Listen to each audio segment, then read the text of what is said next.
It's Skyrim, everyone.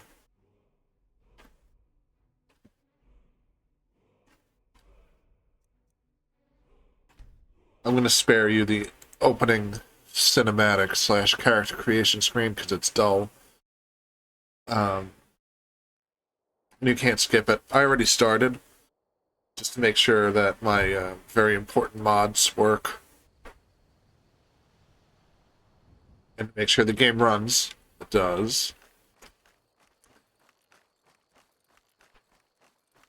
Per the usual, I'm only playing this to get some screenshots. Naj, hello. Happy to see you as always. How are you doing?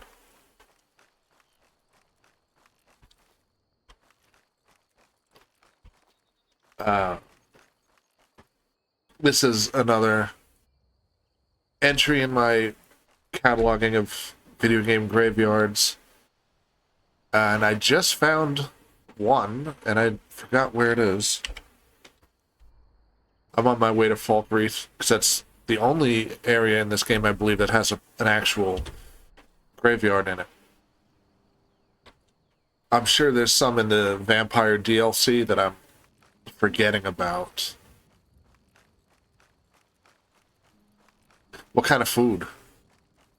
Something good, I hope.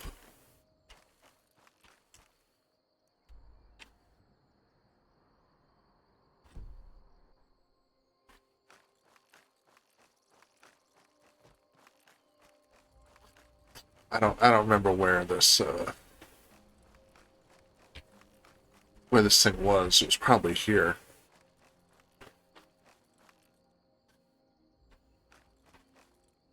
This is these things are called cairns, I think. They're just stones piled on top of one another. This is a very old sort of form. It could be anything, but it's commonly found in like Paleolithic burial sites. It's kind of a precursor to a gravestone. In some cases, it's hard to prove, like everything else from that era. But you see cairns sort of all over the place. When people rummage around in the woods, wrong, but they're fond of putting cairns up, and for some reason. And then activist types get very angry about it because it kills local fauna, which I understand. I'm not getting on a soapbox about that.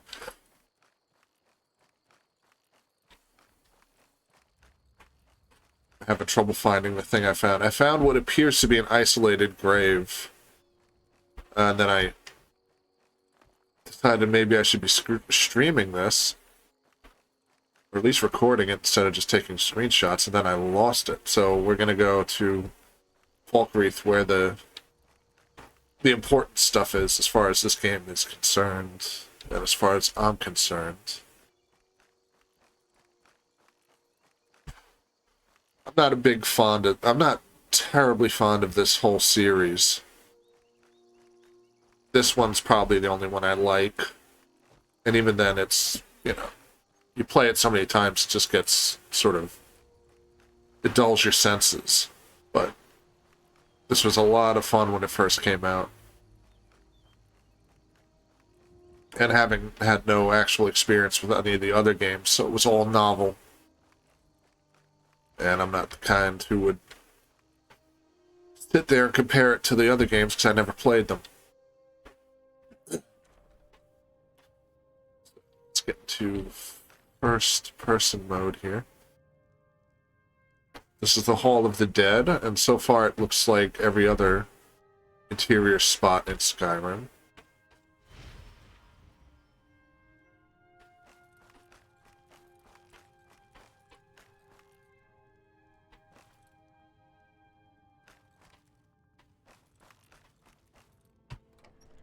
Maybe the hall is behind it. This is just where the hall people live. But Anyway, so we're right here. Right when you get into the little town, you're pretty much already encountering this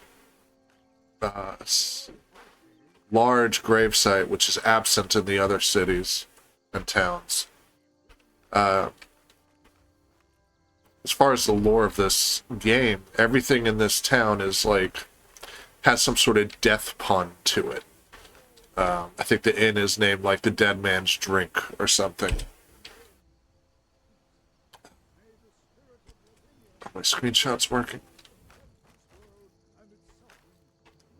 You see, it has the evil plant, the nightshade, growing because you can't have a graveyard without some sort of reference to something lethal in faux medieval fantasy games.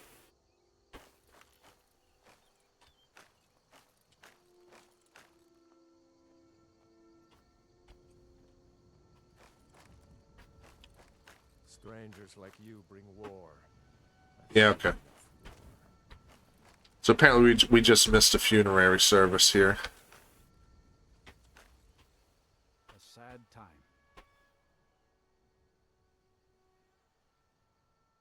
Yes, and I couldn't tell you why. My wife and I think there's some dark magic at work. Or perhaps Arkay's influence is strong here, and he likes to keep it this way. The cemetery is ancient. It's been here longer than the town. I'm no scholar, but I know that a lot of battles have been fought here over the course of history. After each battle, more dead were buried, and the graveyard got bigger. I heard it's now the biggest graveyard in Skyrim. That's an interesting thing. The guy's giving you two opposing viewpoints, one of which is the place is gloomy because maybe there's some sinister and/or divine presence here, and the other is that just people keep dying because there are skirmishes and battles here. So you get both sides of the coin. Our daughter, our little girl. She hadn't seen her 10th winter. And then you get little pathos. She ripped her apart. Like a saber cat tears it. Who on earth is texting me? Found enough of her to bury.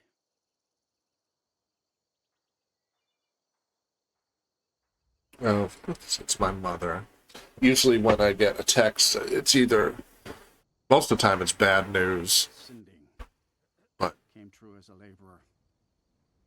Seemed like a decent man. I like hearing from my mother. I love her. Figure out what to do with him. If you've got the stomach to look at him. What could drive a man to do something like this? Ah, ill met by moonlight. I just don't understand what kind of man does that. So we see, quote unquote, the largest cemetery in Skyrim, and it's not very large by any other rubric except that they said so in the game. So there are no real other graveyards that come to mind in this game, even though they're bigger, much bigger cities. And certainly there must be places where there have been bigger wars fought, larger skirmishes, but this place is where they commemorate the dead in the most visually distinct way possible. And this is kind of intriguing here. So that guy referred to the graveyard being older than the city itself, and these look very different. And look, I hate to use the word tribal, but they look far less refined, let's use it that way, than these, which don't look particularly refined, but they're uniform. They all look alike. They certainly have illegible epitaphs on them. But they're very European. They're very post-medieval. They didn't have grave sites like these in medieval era. And it doesn't quite matter in this game because it's not historically anything. It's all made-up cosmology and history. It's always interesting, though, that, like, we're clearly in something inspired by, like, Iron Age, Viking era, medieval Europe. where these would absolutely not be. These would not show up in Europe until maybe the very late 1600s at the earliest, but probably throughout the 1700s, and then certainly the 18 and 1900s. But definitely not in the Danelaw in England or in any kind of Scandinavian European setting. And you wouldn't even find things like these, but these are sort of fantasy arrangements of what like a pre-Christian burial site would look like. I mentioned the burials at Shanidar in a previous stream, where basically the body was covered in stones. It wasn't even inhumed so much as just covered. And that's what we have going on here. It's partially inhumed, but they're basically just covering the body with just some stones. And then putting some sort of a structure here, some clearly symbolic structure, to sort of mark and curate where the dead go. It's sort of presumed that these are the oldest graves mentioned by that character. And of course you have Nightshade, because you can't have a cemetery in these games without gloomy connotations. Do you have anything important to say? Hold the sons and daughters of Falkreath. Show respect while you're here, and Yeah. I will be fine.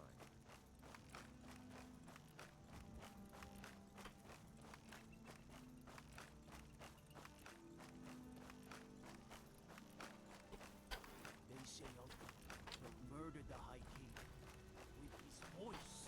Trying to find some place where I could go in. No. Like an establishment to show off the spooky naming conventions here.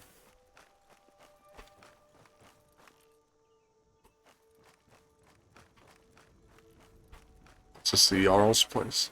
Stuck in the sticks. See, The older woman. Dead Man's Drink. Come on in. What is it? Get out of my way. Take a seat and get the cold out. One of the sort of, I don't know, it's an understandable gripe, but I mean in that like I understand why it is this way, but all of these interiors in this game just sort of look standard. They're all, none of these interiors are going to surprise you. So it's part of why this game gets exhausting. Welcome to Dead Man's Drink.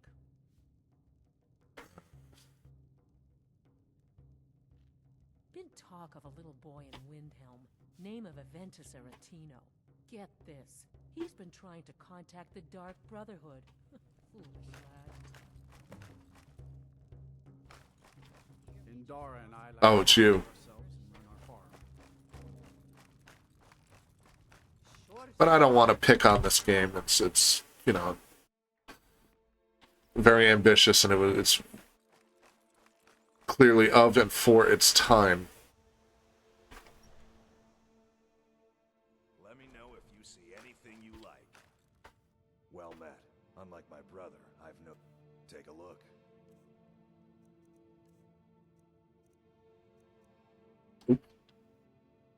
Trinkets, odds and ends, that sort of thing.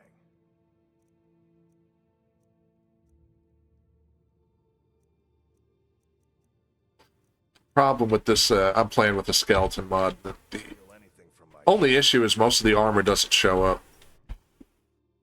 So I'm leery about buying things and then they're not visible. So I suppose this is the entrance. And I came in the backwards way. It's got the store that doesn't have a cute name. Got the Dead Man's Drink, which has a cute name. What else you got here?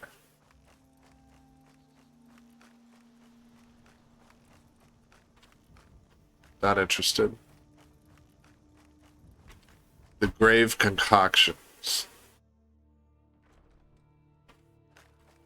What you got, girl? Perhaps someone looking for me to mix something up for them? Yeah, sure. Don't let the shop's name frighten you away.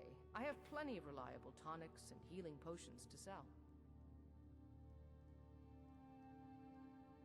I know it's a bit strange. Not exactly a name to bring comfort to the sick and ailing who come to buy a poultice or salve. But what you must understand about Falkreath is that our town is defined, for better or worse, Gross. by a large and Better or ancient gross. That's why the inn is called Dead Man's Drink, the farm is called Corpse Light Farm, and so on. I suppose it's sort of a running joke. Take a look.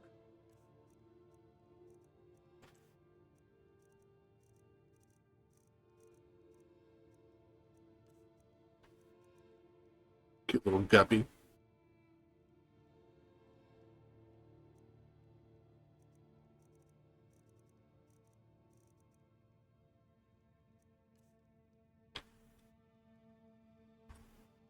All right, thanks.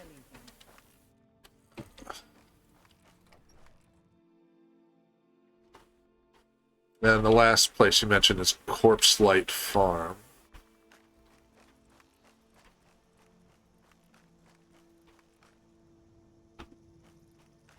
Where that is. Staying safe, I hope. Dead end.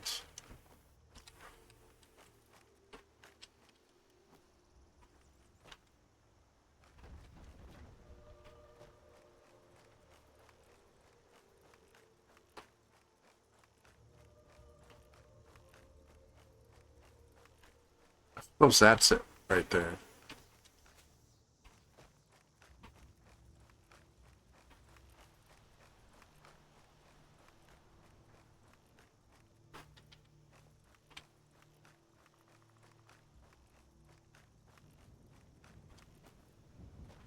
Got potatoes. Gourds. Well, gourds are very Halloweeny. Gourds are very, like, autumnal and cabbages might not be. Potatoes might not be. But that's okay. See what's inside.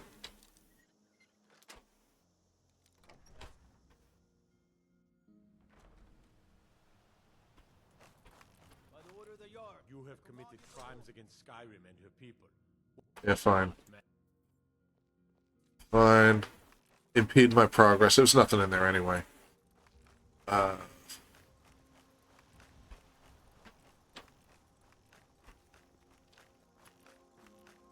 So that's that. That's the cemetery. I'm going to take that guard's advice and stop lollygagging. The only place where I suspect there are other graveyards in this game are in the Dawnguard DLC area.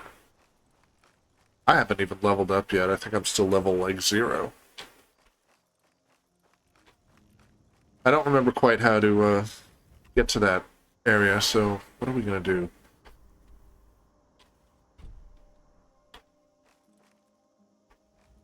Might as well go progress a bit.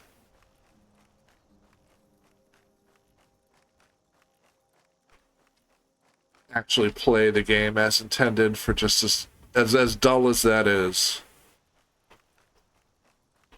And do it for a little bit. Until some guard tells me, like, oh, I heard the Dawn Guard is hiring, and then hopefully that'll open up that area.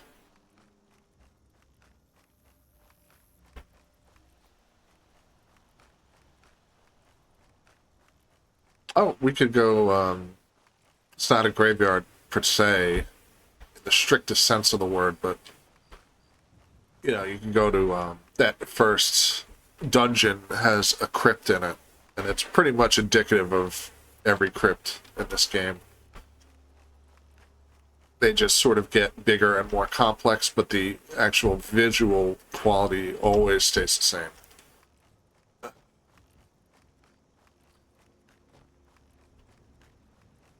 I can't Skyrim my way up that mountain without a horse.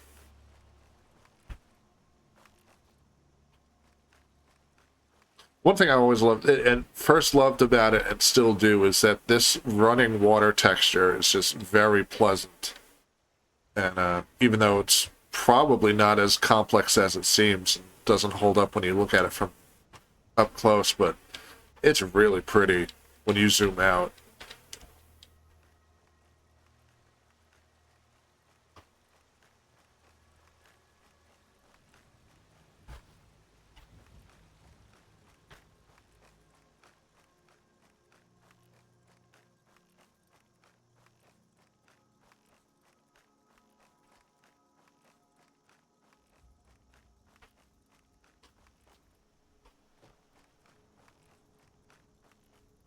We might find a barrow or something on the way there.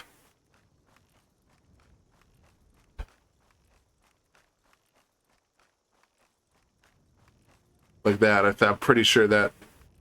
See that marking? Those two markings up on the map bar? I'm pretty sure those are crypts.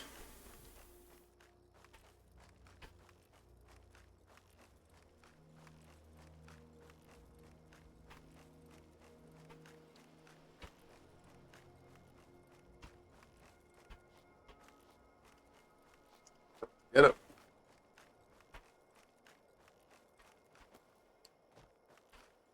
Excuse me.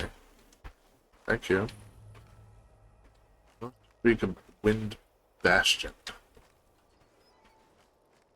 Let's go first person.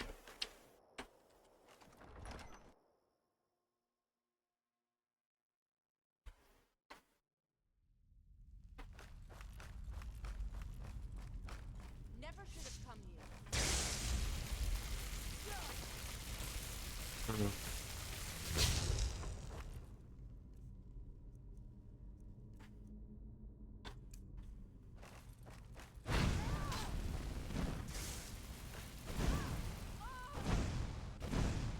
I out of magic? I am.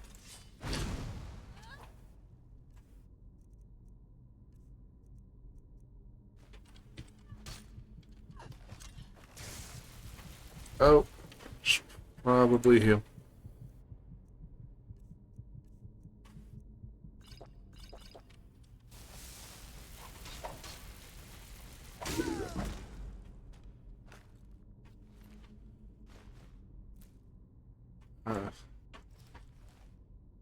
Let's see if this armor actually works on the vampire. I mean on the skeleton. I always play a mage in these damn games because what else is new? But I was thinking I'll do something different. I'll play like a classic skeleton with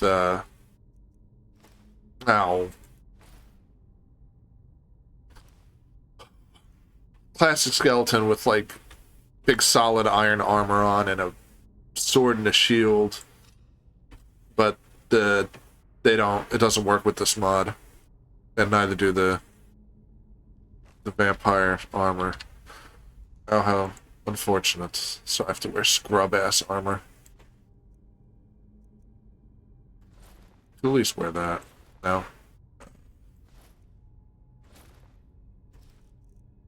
Look like an idiot. I have them both on? Okay, whatever.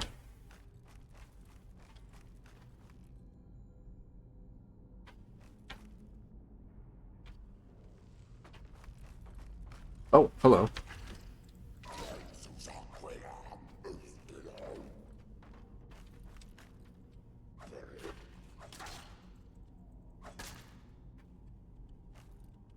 You got, lady. Maybe the hide armor works? Ugh.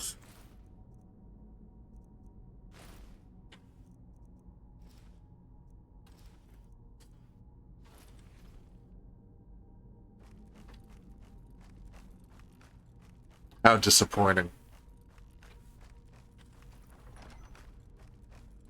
Here we go. Here's some good old catacombs and some brethren.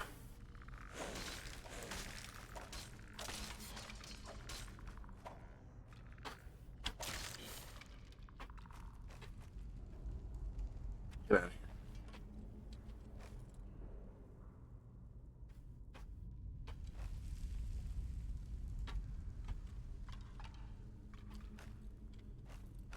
Screenshot button's not making any noise. I hope it's going through.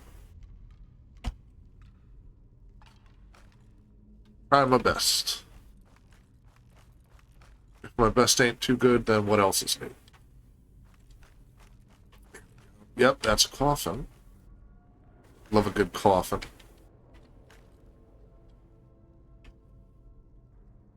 That's another anachronism of some sort. This, oh, this is real nice. Real nice spooky imagery. He didn't have a lot of coffins until, it's particularly not wooden coffins until probably 1600s. In this pseudo-medieval era, sort of, it would be more common to just put a cloth around the body. And, if you're going to inhume it, otherwise they would put it in an area similar to this. Sort of rock cut openings.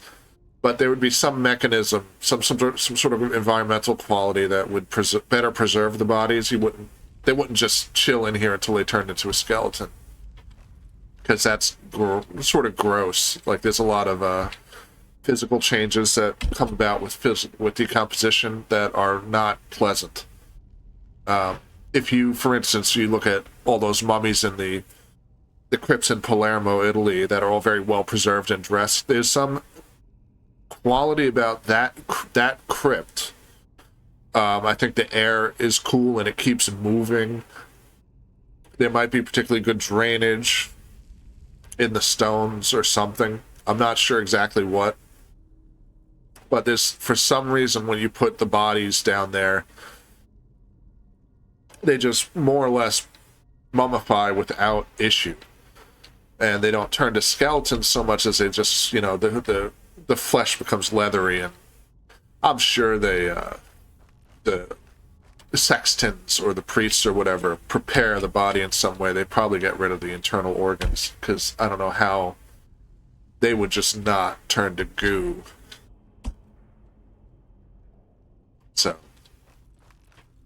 So this is kind of like, this gets the point across. This is a catacomb. They put the dead here, but it's kind of unlikely. You would just see a perfect skeleton just chilling with its little toes all intact.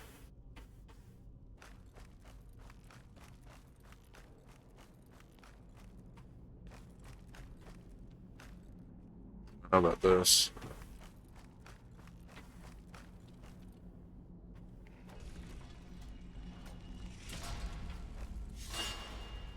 Huh.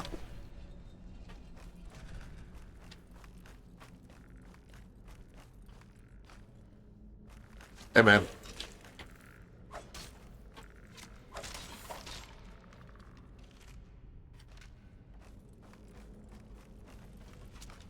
Oh, hey.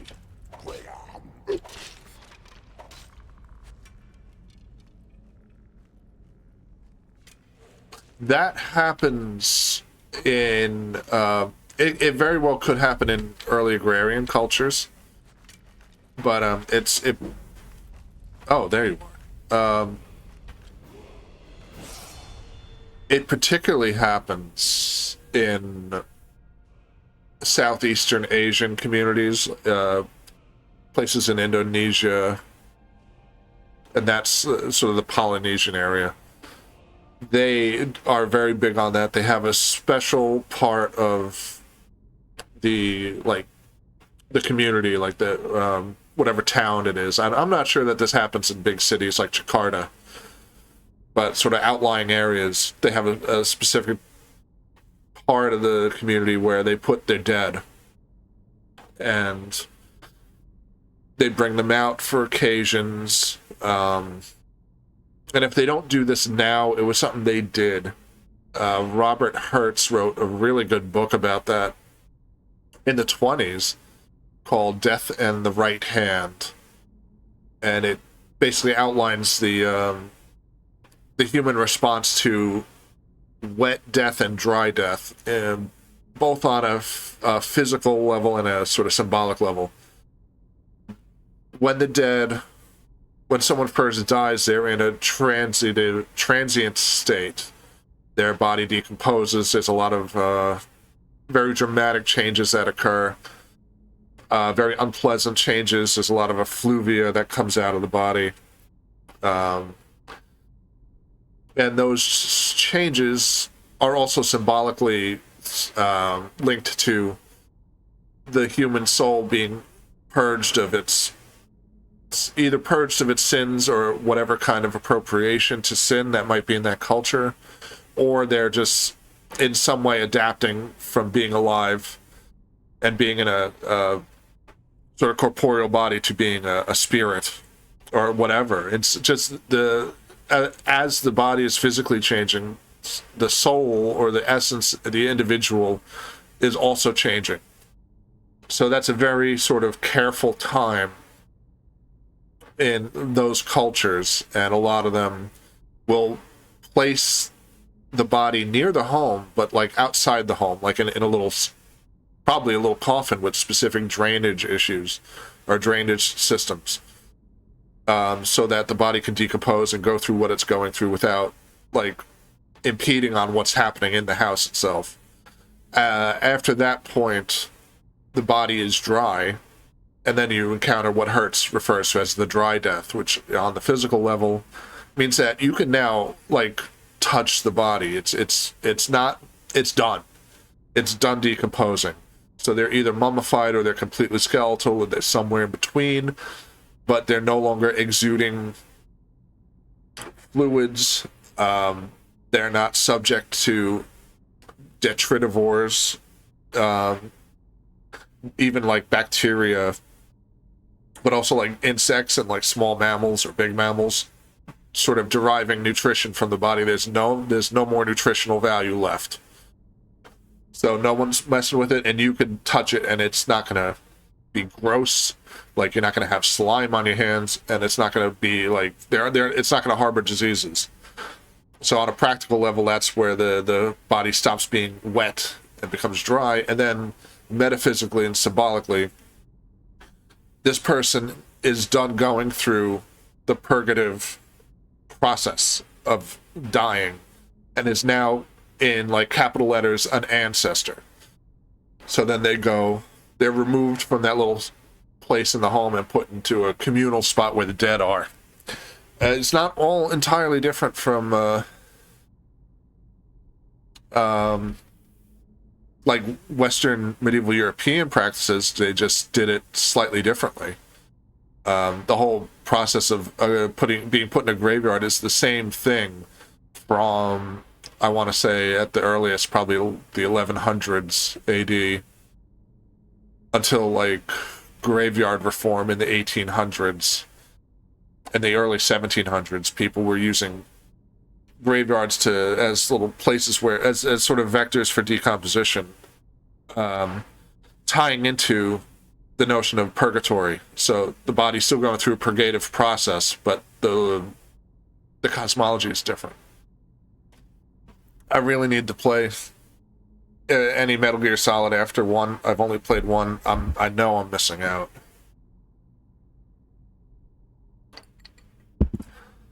So, as good as that and suitable as that quote is, I'm afraid it's slightly lost on me.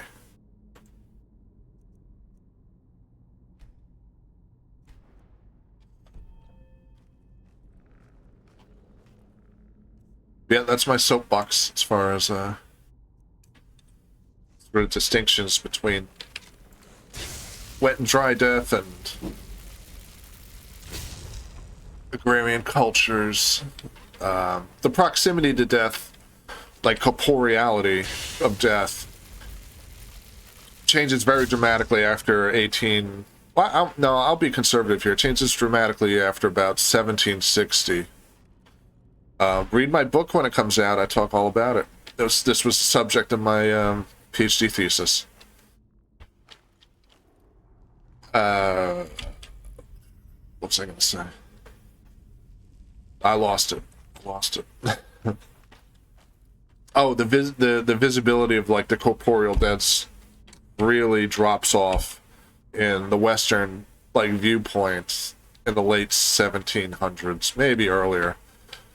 But sort of the Age of Enlightenment, and then rationality, and then skepticism sort of placed medieval practices at the fringes of what was okay. So keeping the bodies around was not okay. Philippe Ariès talks a lot about it in The Hour of Our Death, and he laments it. By the time he died in the early 80s, he was just like, you don't see death anymore. It's gone.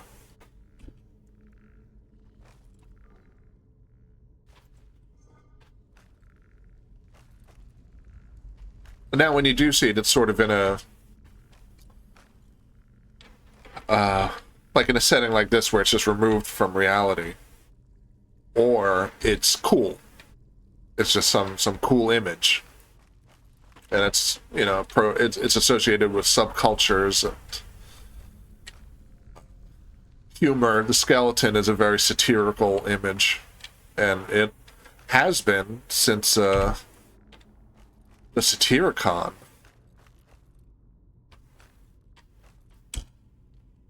In the the late not the late, but in about somewhere in the Roman Empire,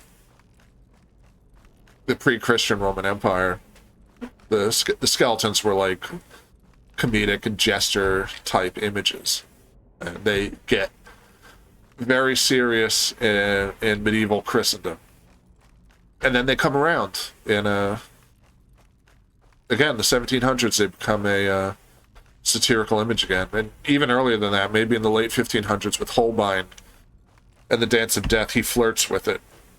He flirts with skeletons being sort of funny.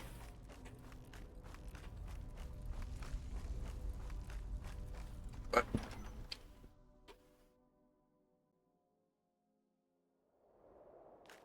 let's get out of here.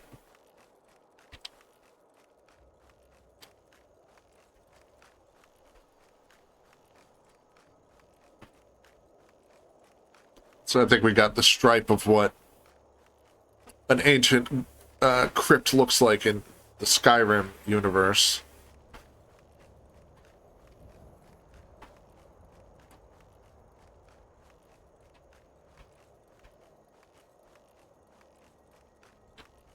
Well, let me see if that iron armor actually works on this stupid mod. This one didn't, right? No. Okay. Ah.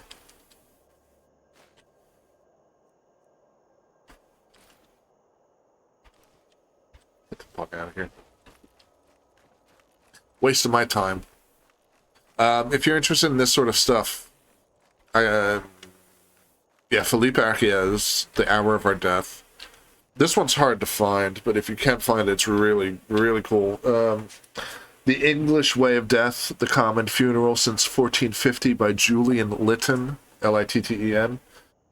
A fairly good book recently came out by Lorraine Evans called Burying the Dead, An Archaeological History of Burial Grounds, Graveyards, and Cemeteries. If you get... And it's fairly reasonably priced. It's not some wild fucking like $130 book. So that's a good one. But you can get The Hour of Our Death by Ariès for like probably $12 max, I think. Another very good one is the oh, I forgot the name of it. It's by Thomas Lacour. And then the subtitle of it is a cultural history of mortal remains. Let me look it up. It's killing me that I don't have it at the front of my mind. It's an amazing book. And I'd look in my bookcase for it, but I'm all packed up. I'm about to move. So all my important texts are in boxes. The Work of the Dead, A Cultural History of Mortal Remains, Thomas Lacour. That one's also reasonably priced. Very good. Very easy and enjoyable to read. It's not... He's an academic through and through, but he's not a stuffy one. His personality comes out and he writes in a way that's engaging. So does Arias, but Liqueur's really, really interesting. Just from the language he uses. Are you gonna fuck me up, man? Take this and hold on to it. I'll be back for it later. I'll pay you. No time to talk. Snitch or double cross me and I'll kill you. I mean it. Alright, whatever. Sort of tangential. When Elden Ring came out, people were complaining that it's like empty and there's nothing in it. And I think what they're referring to is that this shit doesn't happen. I cannot best you. Did you see someone run past just now? Yes. I'm going to track down that thief. Okay. Murder him. Come back here.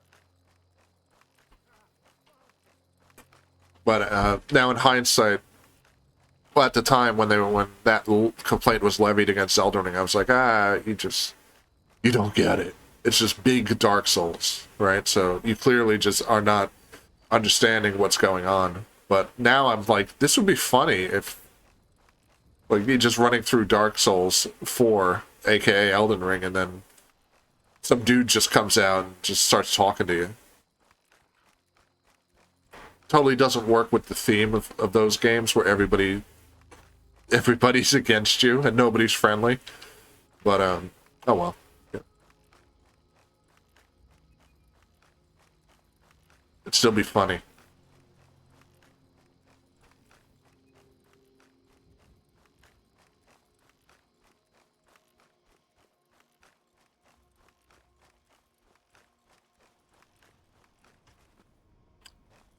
Speaking of texts, you could download for like nothing. You could just, I'm almost certain you could type this into Google and just put PDF in quotes at the end of it.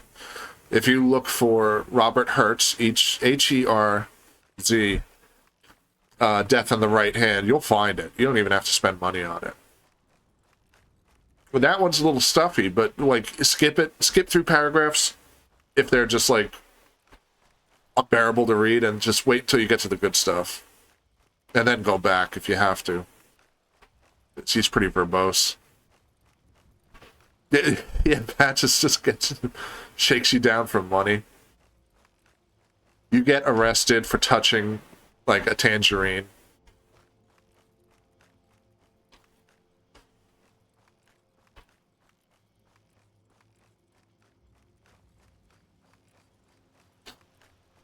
You run into some house and see a pornographic book about a lizard.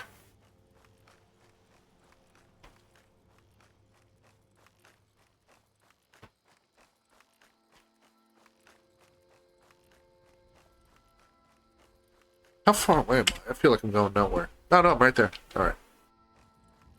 Oh, I wasn't even trying to go here. I was trying to go to, was it Whiterun? Like the main hub? Yeah, it's fine.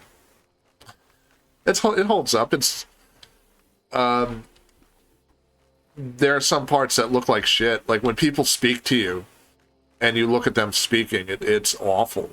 But like it's better than Oblivion in that regard. And it's better than most of the games in this series, which I don't like to begin with, so just gonna be upfront about that.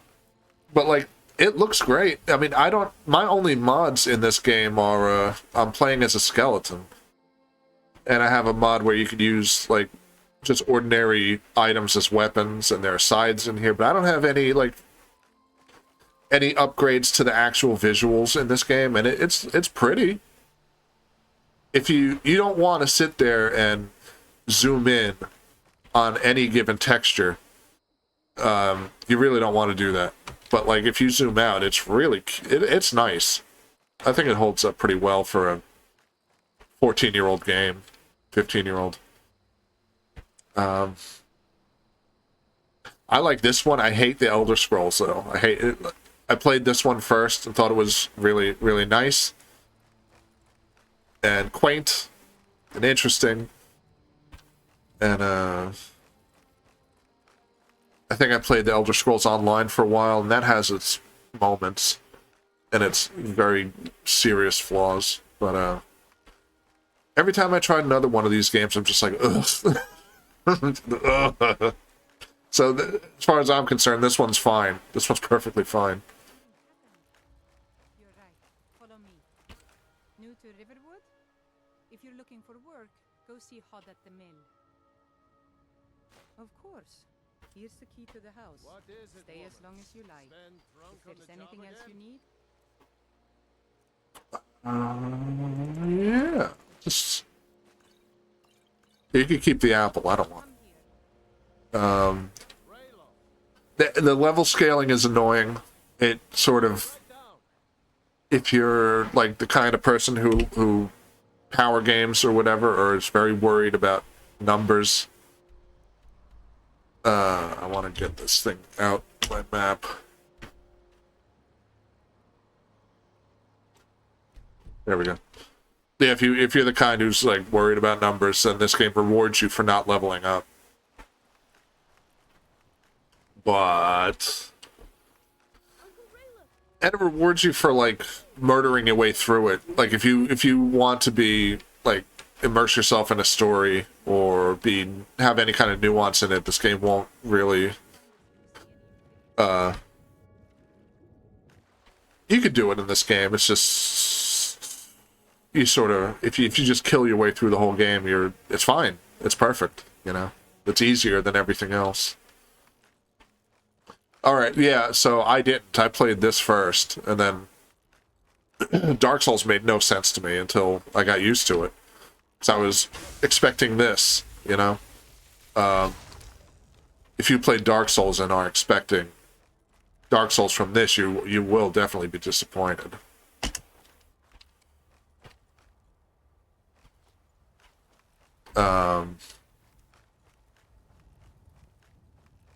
Yeah, I don't like the level matching. Like someone, so the only reason I played Dark Souls was someone like gifted it to me and they were obsessed with it.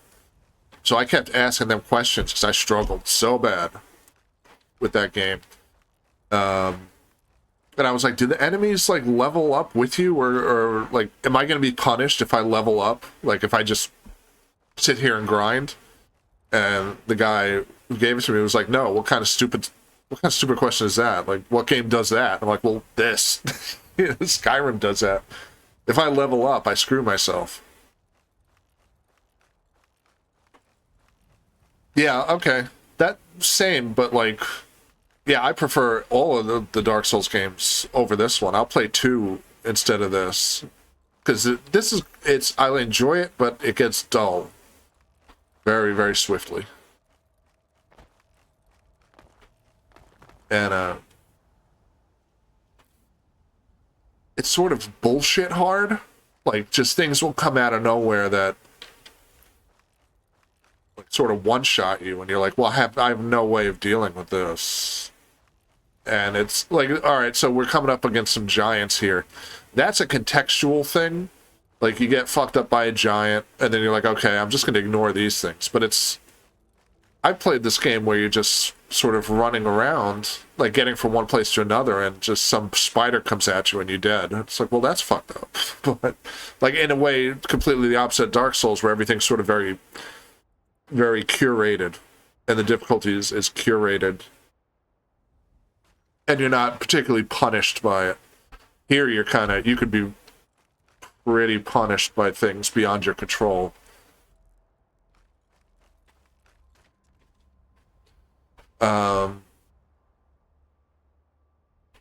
I've not played Planescape Torment at all. I probably should. I'm familiar with the campaign setting from old D&D, like 2nd edition. But I should look it up. I don't even know what, like, fucking finicky ass menu. I only got 111 gold? Fuck that. Bro, I'm not spending any money on this shit. So the giants, I wasted, like, when I first played this game, and the giants one-shot me. I thought, okay, if I manage to kill one of those, I'm going to get, like, loads of XP, right? So I kited, there's a giant hangout right here. That's that mammoth marker on the top bar there. You could grab a giant, like, just go, like, berserk, and, like, run all the way over here. And once you get on this wall, that's, like, the game tells the giant to start walking backwards. So all you do is just sit here and fucking, like, shoot a giant. And I spent about 30 minutes doing that and, like, got nothing. Just absolutely nothing. So, when I said it's, like, contextual, I think the point is, like, you just shouldn't be even thinking about going there. And that there's nothing in it for you. Yeah, exploit their aggro and exploit the sort of busted programming of this game.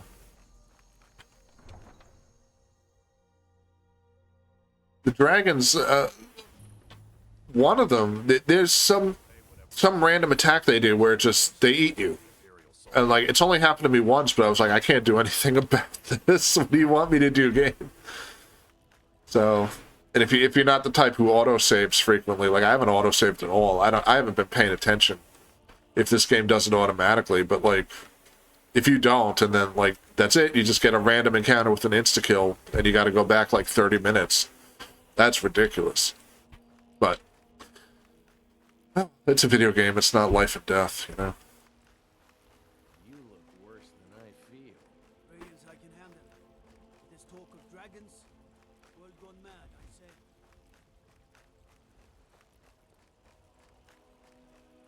I don't know why I'm talking. Why am I going here? To progress the story? That's boring. There might be, like, vaults in the bottom of this area that have a crypt in it. I don't know. Let's see.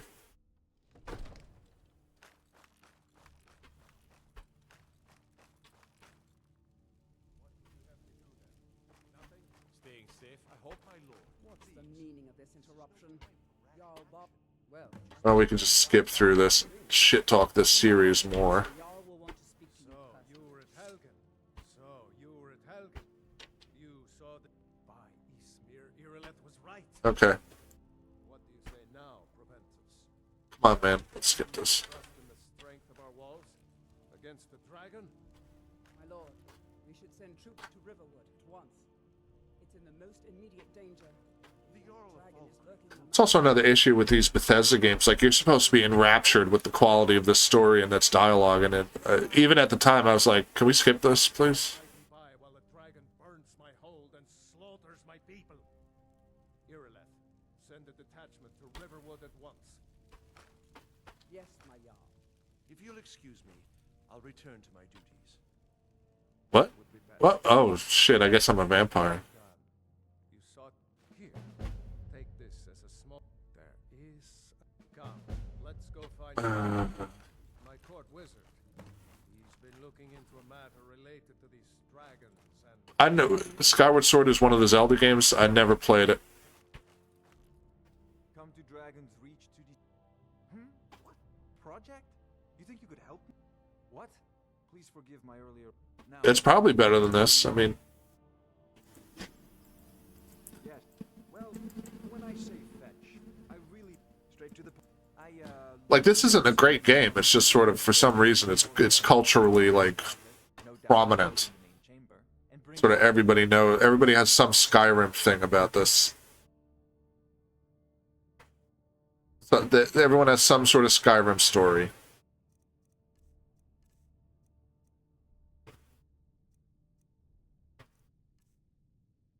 You please. You wish to master the arcane arts. Yeah, it was enormous. They said I don't even know this series. I didn't know this series when it came out, and I still bought this game blind.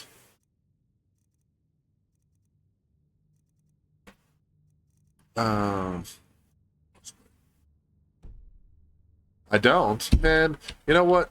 Get out of here. Get out of here. Let's I'm sure you two will get along famous. I love the story in Elden Ring. I love the fact that it's like not told to you. It's like contextual. You find out about it, and there's so little that's like verifiable in any of it. Like the sort of older and more spammers. The older and less patient I get with everything, like the less interested I'm in hearing about a really good story where you're listening to people talk at each other. Which is kind of like, if you follow this game's story, that's absolutely what it is. But like the other nice thing about this game is you can just ignore all of it. And I took an arrow in the knee. Yeah, the Souls games aren't very narrative heavy. You just find out what's going on, and what's going on probably isn't even true. Like, you're being lied to most of the time.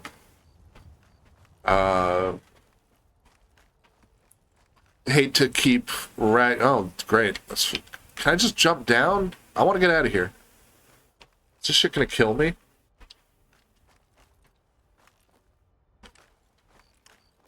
Hate to rag on Dark Souls 2, but they kept reminding you, like, at every turn, like, is this game about this, or is it about this? Are we predestined, or is it just a curse?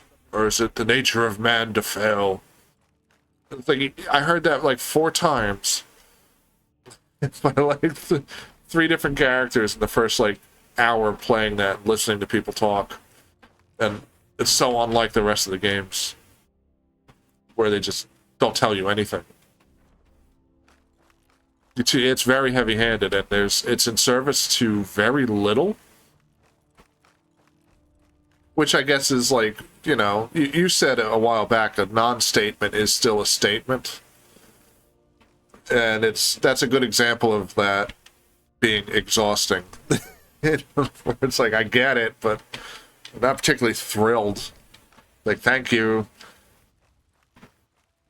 Thank you, Dark Souls 2, for providing baby's first ego death in video game form.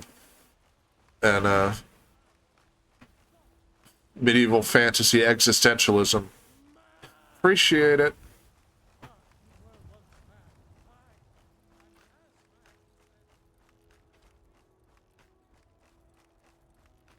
So I'm running around. This is like the first big city area in the game, and you would expect there to be some sort of burial space. My vague, stupid, idiot memory wants to say there's one in the spoilers, the werewolf house in here. I don't know if they'll just let me in. But since we're here, let's look. Should have looked when I was still up there. I'm an idiot.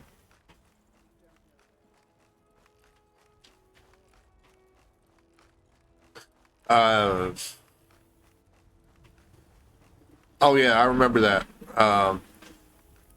The demo looked sick. The game looked real goofy and stupid in comparison, and then just what a disappointment.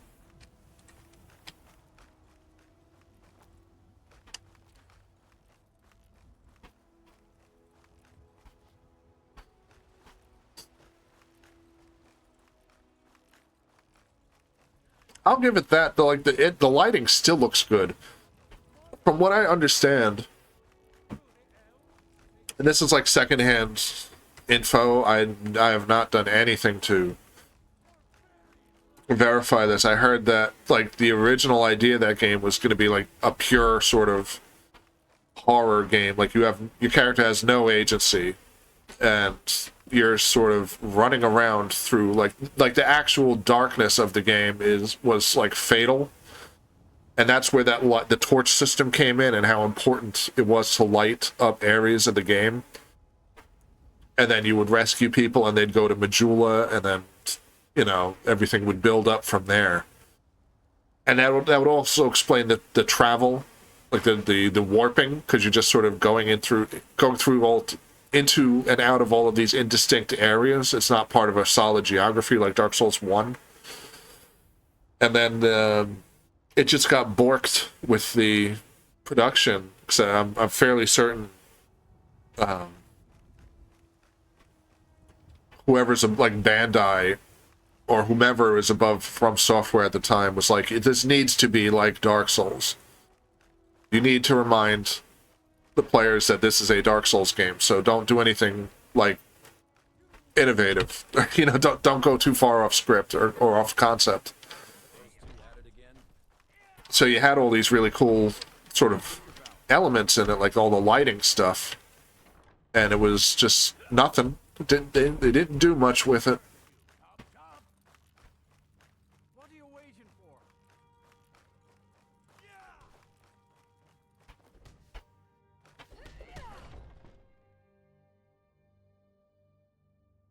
So these are the werewolf guys. I almost never fuck with them. You should probably be in bed. Not thrilled about any werewolves, period. It's not my monster of choice, but they're particularly kind of like not fun in this game. And not that being a vampire is fun either, but at least it's on brand. Can you move? Man.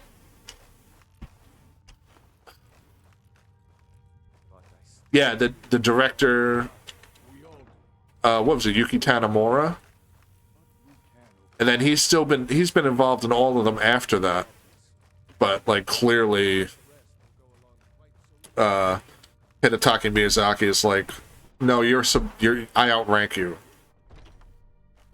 Well, good point, but like how often are werewolves done right? I feel like they're done wrong far more than they're done right.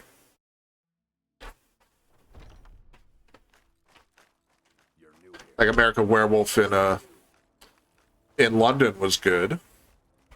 Bloodborne's good, yeah, okay. That should have been obvious. That that was my reference to lose.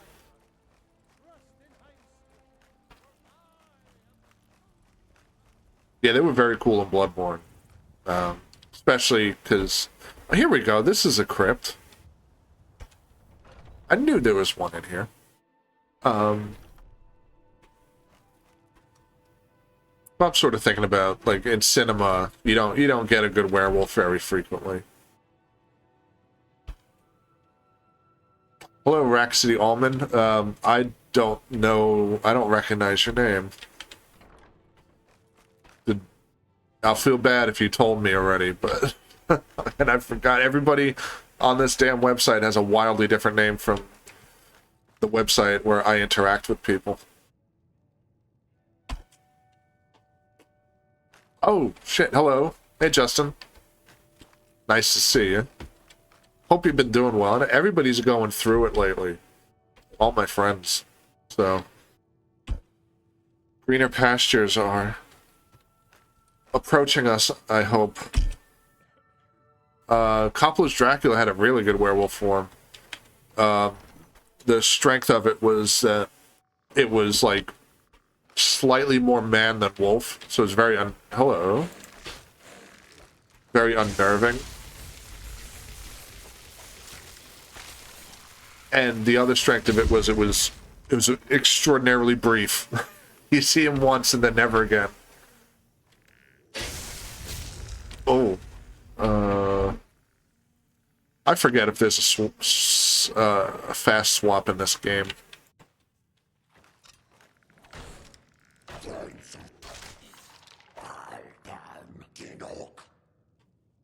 Wow, yeah, going to work sick is brutal.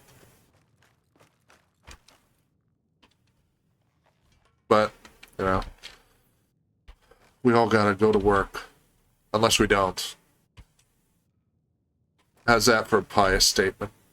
How's that for philosophy? I'm gonna say everything about Coppola's Dracula is good, even Keanu Reeves, because Jonathan Harker's an idiot, so Keanu Reeves played him pretty well.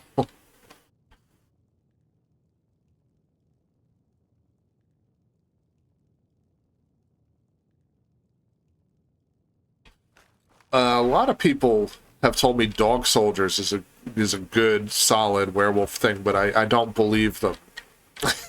I look at the cover of that and I'm like, there's no way. There's no way in hell. I love the romantic side of it, but that's me being a softie. I love it when, like, my horror is just a supernatural drama with romance and, you know, all those other things. Romance and petty bullshit. I love it.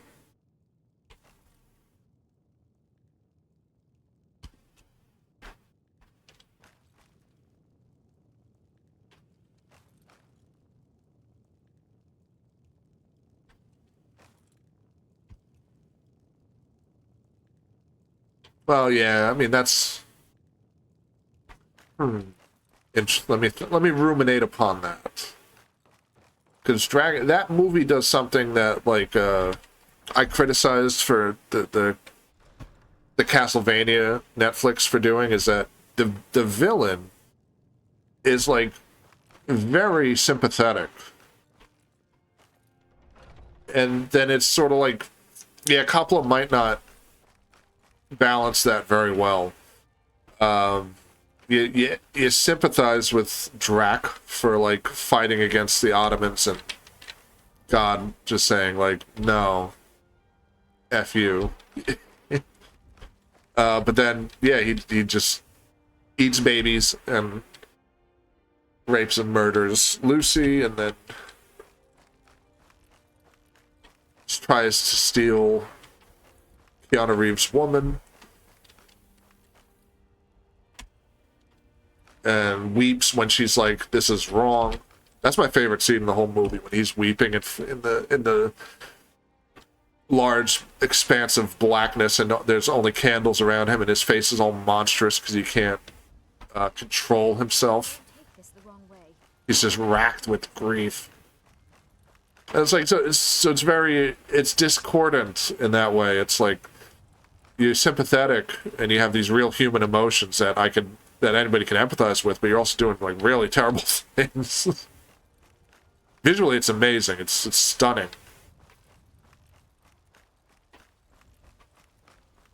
Got some good pieces if you're looking to buy. More inside.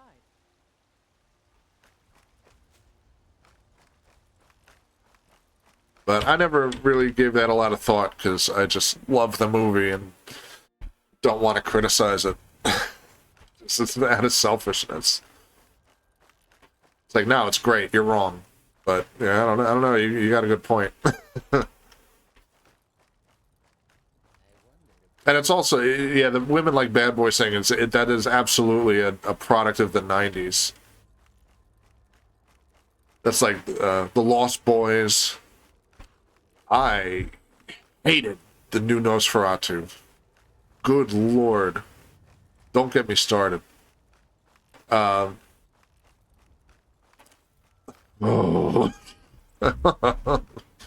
The first, like, 30 minutes and the last 10 minutes are, like, without peer. Just astounding, perfect.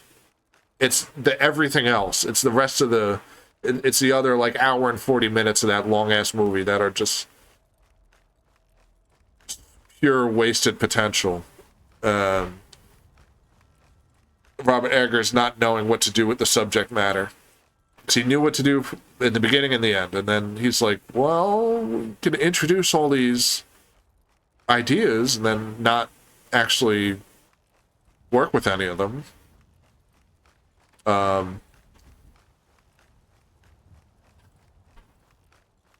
We could hire a Nepo baby actress whose talents are looking weird and trembling. And we could have her tremble in every shot of the movie, so that you get used to it the third time you see it, and it doesn't mean anything after that.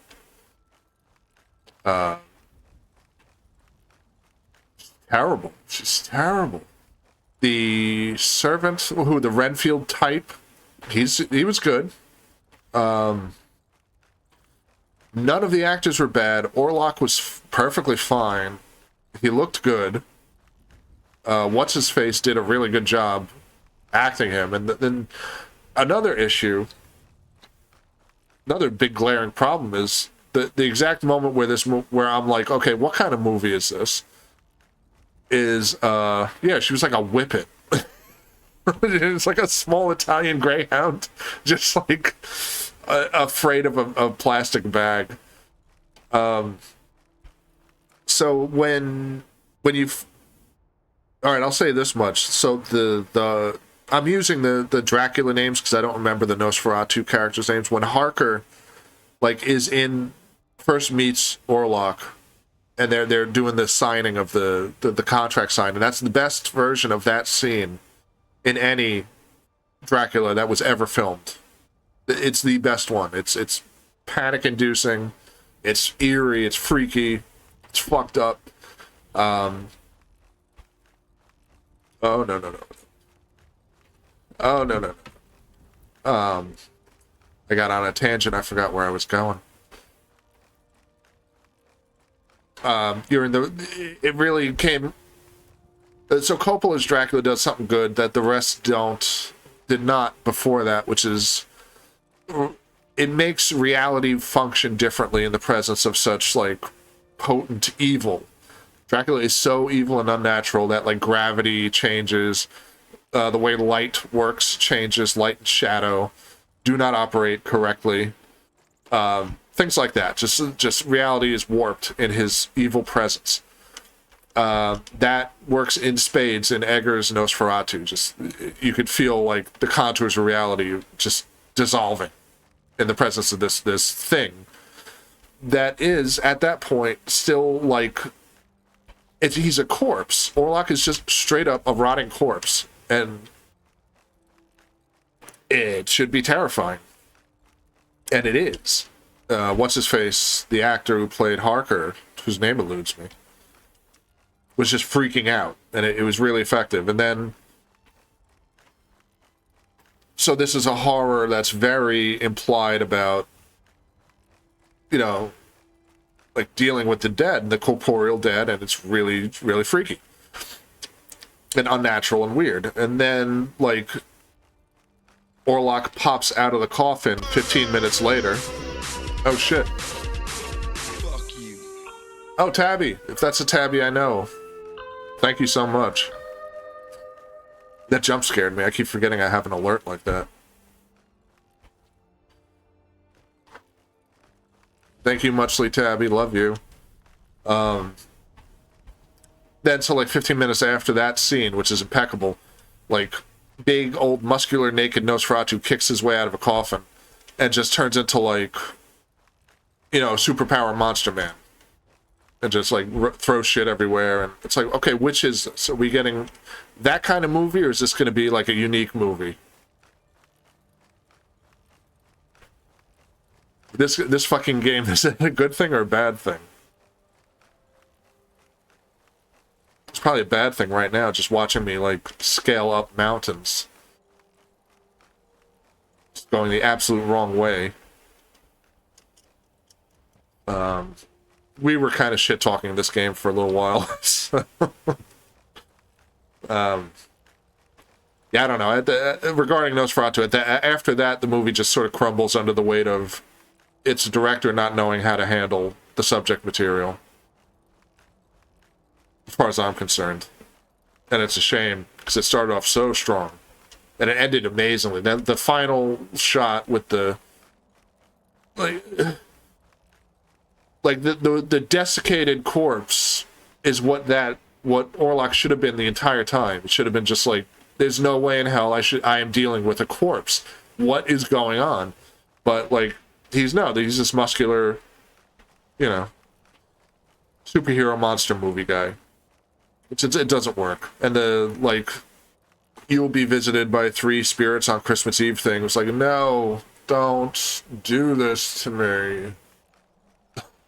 I know you released it on Christmas. You don't have to remind us.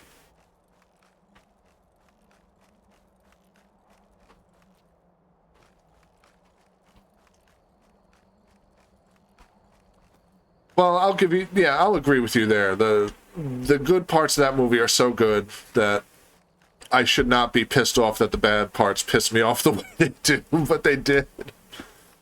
If it was here's the problem. If it was like, I don't know, I'm trying to think of like some director who I would expect that from, like the bullshit, who I'd expect the bullshit from, and I'd be like, well, you know what? Yeah, he did his normal, like if, who's the Transformer? If this was a Michael Bay movie, I'm like, well, I expected a lot of that shit, but at least he did really good with the atmosphere and the imagery. But it's like, it's Robert Eggers, who you already know it's going to look great, and it should have some sort of veracity to the source material, because that's the strength of, like, The Witch, and even The Lighthouse. It's pure Poe and Samuel Taylor Coleridge, but, like, exaggerated slightly. And that's sort of what I was expecting here. I was expecting Nosferatu, like, beautiful and lavish and exaggerated slightly, and I got, like, some dumbassery instead. And it's like, Robert, no.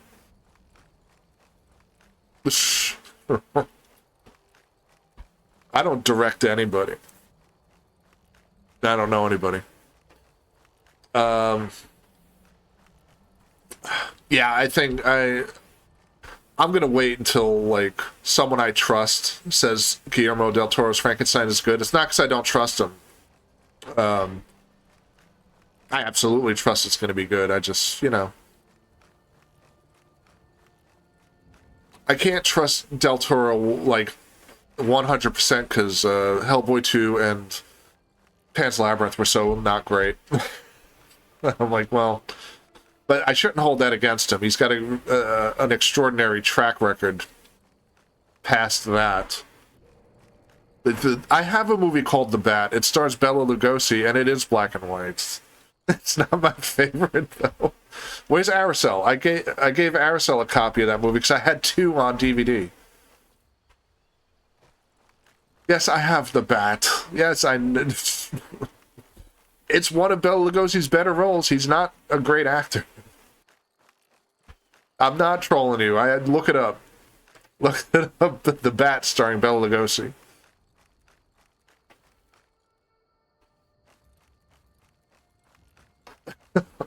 I know you just made it up, and that's why it's funny. That's like, all right, some former coworker of mine, who I have since blocked on Facebook because, like, fuck him, could not understand why I didn't like Edward Van Halen or, like, anybody. He was like, well, James probably listens to some dude who writes a song, an album called Murder Ballads and has, like, 4 fans. I was like, that's Nick Cage. That's Nicolas Cave. I just converged those 2 men's names. That's Nick Cave, you jackass. He's like, there's no way. There's no way in hell. I don't know if you... This is a local. I don't know if you'd know him. And I don't want to... I should not name names or companies here. This is... Let's wait until I move out of state. And then I'll do the tell-all.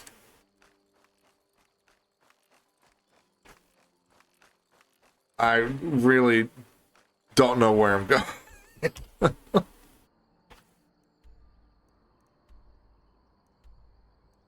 I have to do this, can I...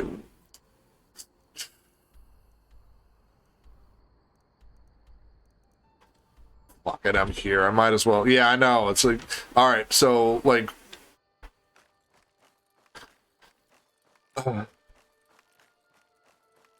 certain people aren't in this chat who have told me, like... Red Dead Redemption 2 is the world's greatest video game. And, oh, the walking, talking simulator. Like, I watched my cousin play about 10 minutes of that, and I was like, this is so goddamn boring. Like, do something. Enderall? No, I don't fuck with too many Skyrim mods, I say, as I look like this.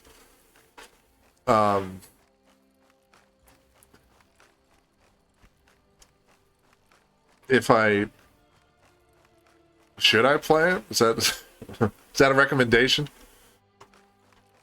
Like it's a whole ass game in Skyrim? Come on, I'm right here. I can see the goddamn barrows. I am indeed. I'm a fucking skeleton. You weren't here. I only play spellcasters in every game. Ever. Even like Super Mario Brothers. I don't know how I pull that off, but I do.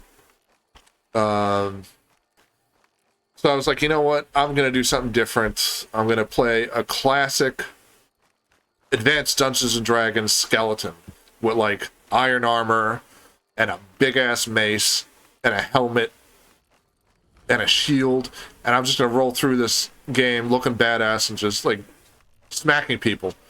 And then none of the armor shows up on this goddamn mod except for spellcaster armor. Like, all right.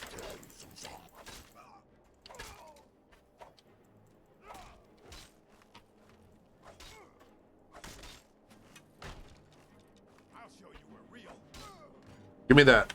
Shit.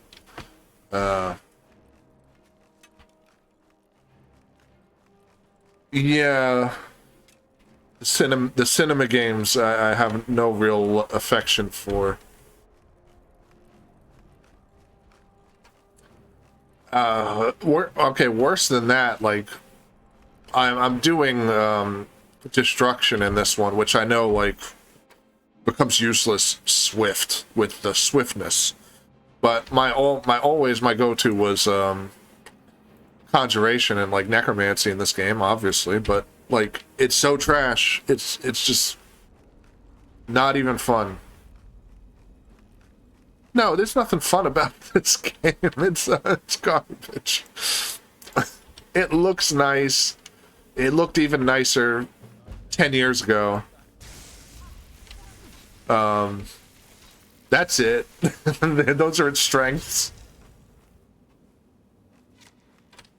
Does it? Like, do you have to wait until the end of the game for it to get good? Because, like, man... Or, like, did I say the quiet part, like, real loud, that I'm just not good at this fucking game? Because it seems to me like it's built against being a conjuration, man.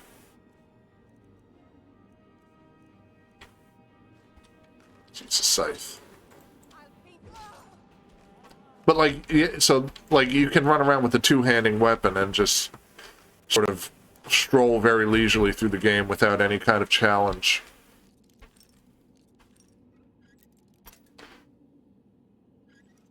Stealth Archer, really? Is that viable? I might try that out. That's another, like... classic skeleton trope is, like, the skeleton archer. Is it? Alright, you know what? First, I'm gonna grab this... Did she have a bow? Let's try it out.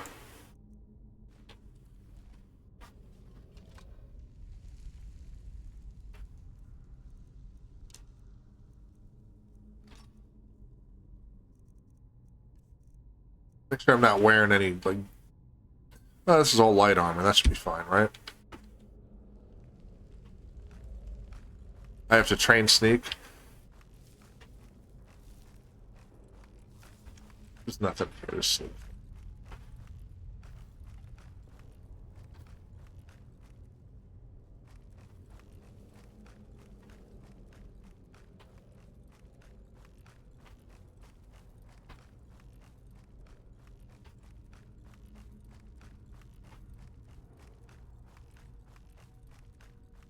Also, my aim in these games are just, like, trash. Okay, here we go. Man! Alright.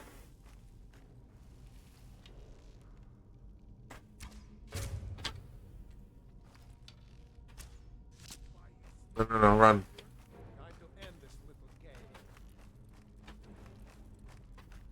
Excuse me.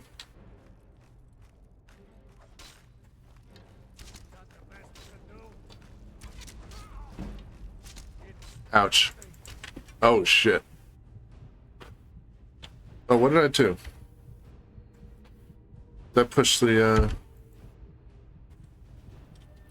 code button by accident?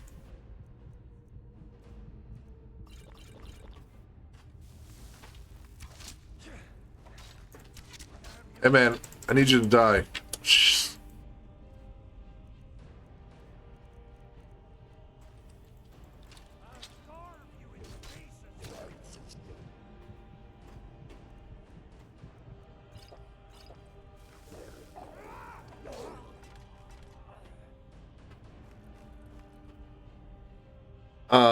I don't know any other open world games. They kind of, like, by default, are very non-interesting to me. Including this one. This is the only one that's, like, fun for about 3 hours. And then you're like, well, okay, the whole goddamn game looks like this, so... whatever.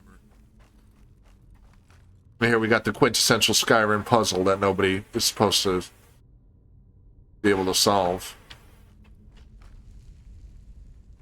Snake, snake, fish.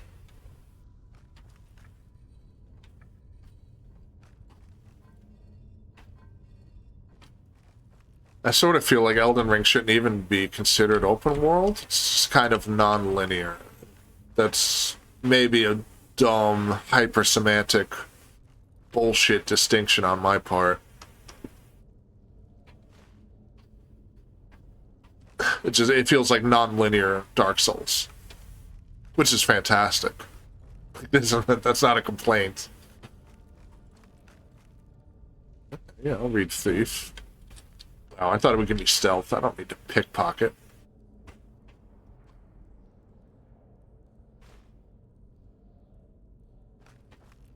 Oh, what's the well, all right. So like all the Fallout games are open world, but that's just this with like more variety, I suppose. This game does not have a whole lot in the variety department,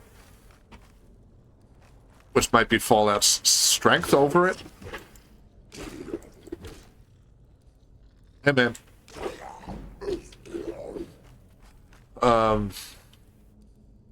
What was the other one I was thinking?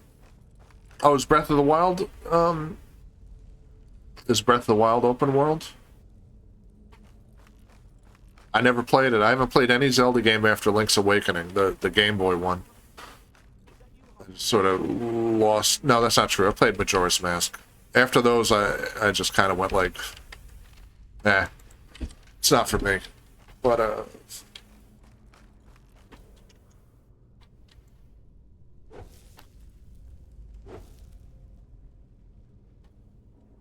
Breath is open. What's the one I'm thinking about? No Man's Sky, but isn't that like disastrous? Wasn't that like the world's worst video game?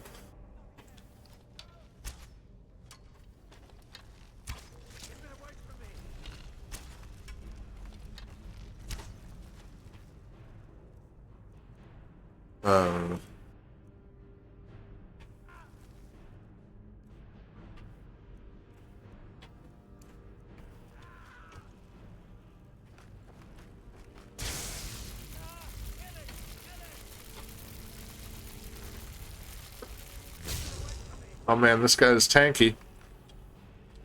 No Man's Sky's good now? Alright, that's good to know.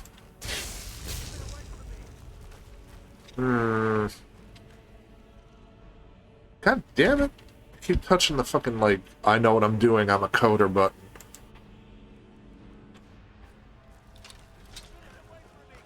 Hey, bud.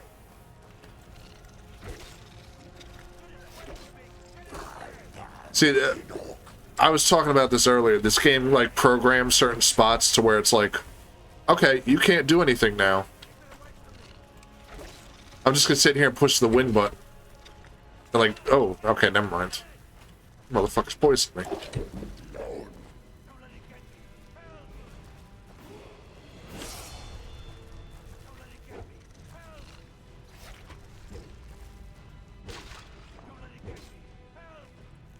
Gross.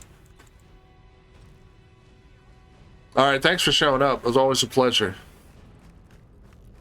Have some fun on this, lovely Sunday morning. Yeah, it's nice. If you're gonna have a skeleton, you need a scythe. Again, that's one of my only 2 mods Or 3, I guess. It's coming loose. I can feel it. You fool.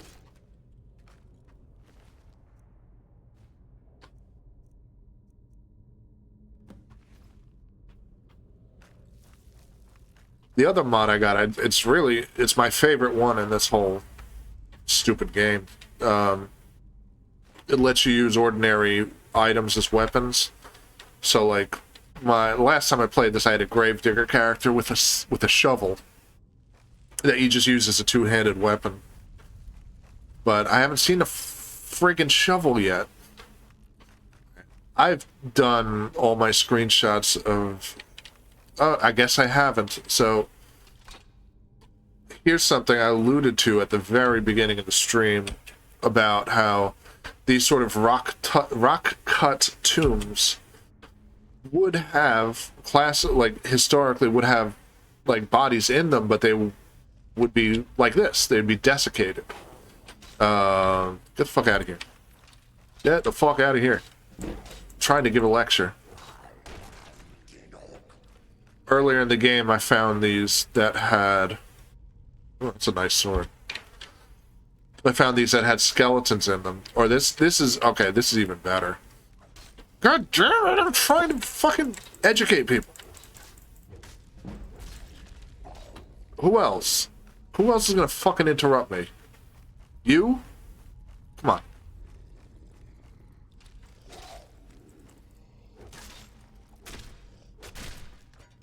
Great. Alright, now leave me alone. Since I sort of skipped some areas, the tombs I found early in the game had, like, just intact skeletons in them. And I made the observation that, well, first of all, the skeletons would not be intact. They'd be, like, in a pile. But before the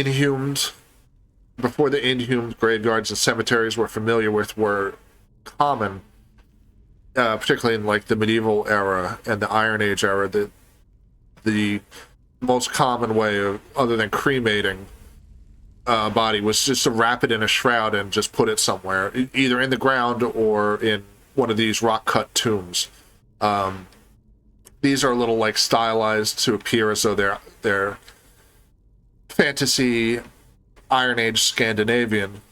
They would not have had these, but these kind of tombs were in, like, ancient Jerusalem and some other areas that are not at the forefront of my mind. That's slightly out of my purview, but it is a very sort of late antiquity, early, mid, and late medieval practice to use a shroud and just bury someone either without a coffin or put them somewhere where they know they'll desiccate comfortably into something like this that you could, like, manage.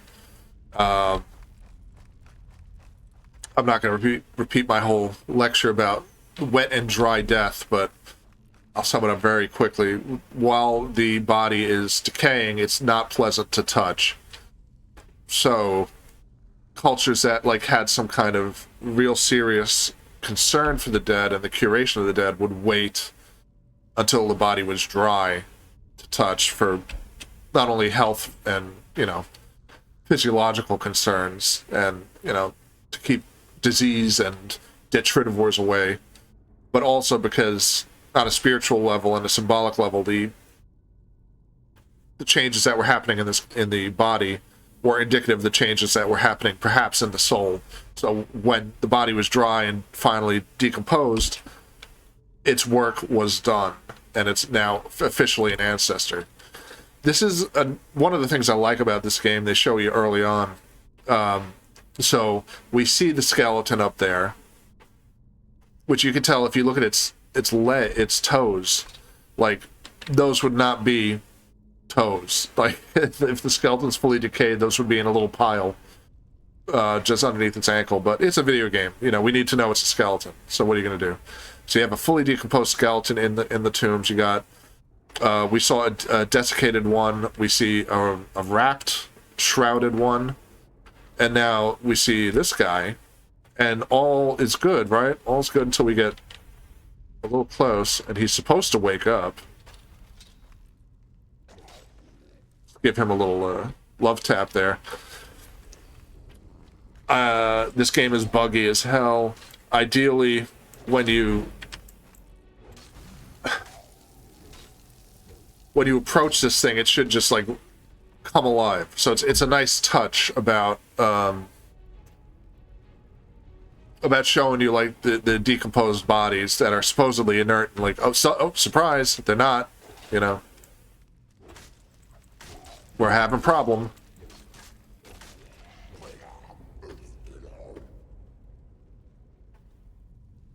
Oh, that's really sweet, Tabby. And yeah, don't tell anyone I'm measuring toes here. I don't want that crowd getting any of the wrong ideas. This isn't that kind of stream. Well, I got bad news for you. So that's like, archaeologists in this country don't do it so much, but like in Europe, hold on a second. My chat's all fucked up. And there's no easy way to tab out. Why did chat get fucked up?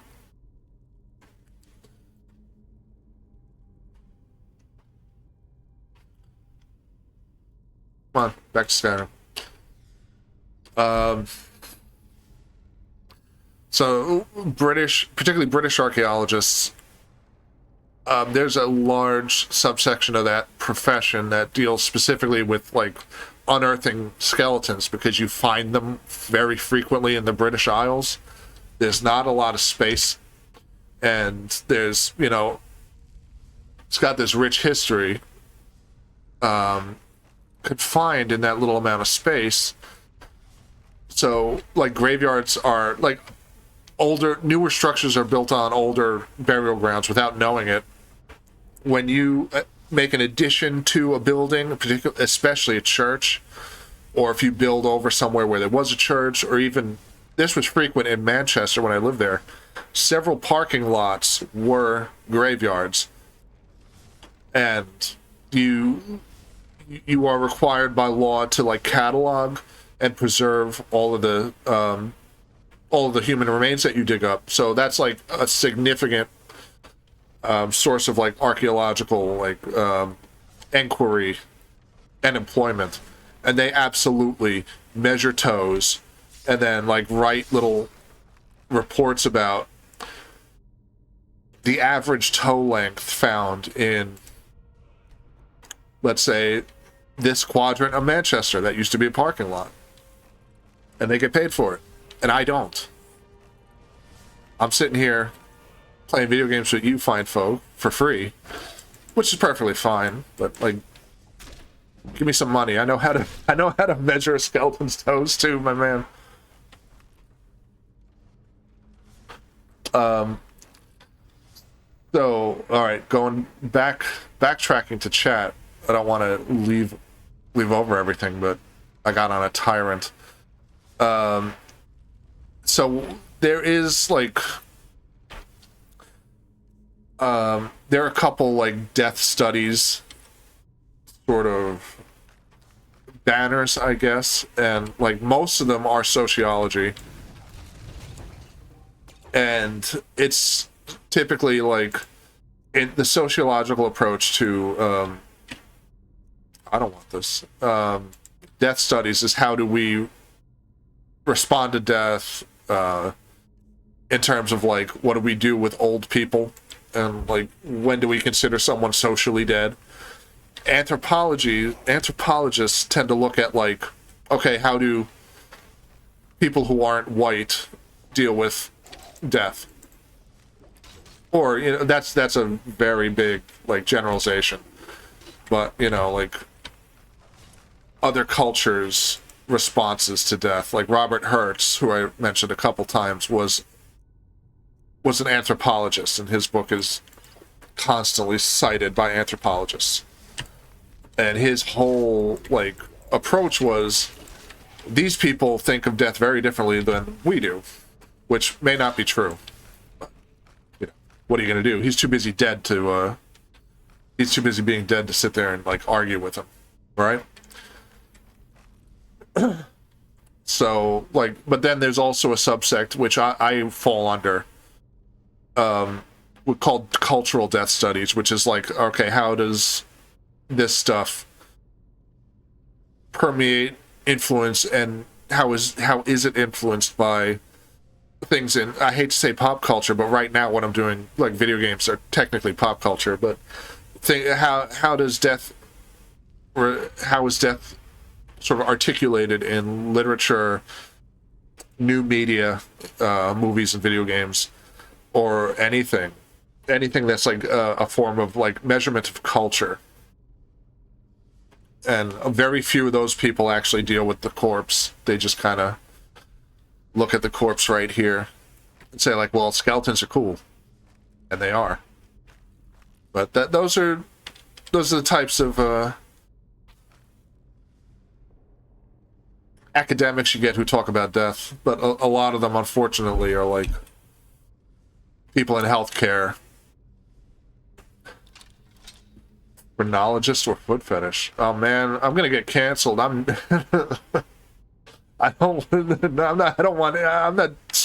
not swimming in any of those hot tubs. Neither of them.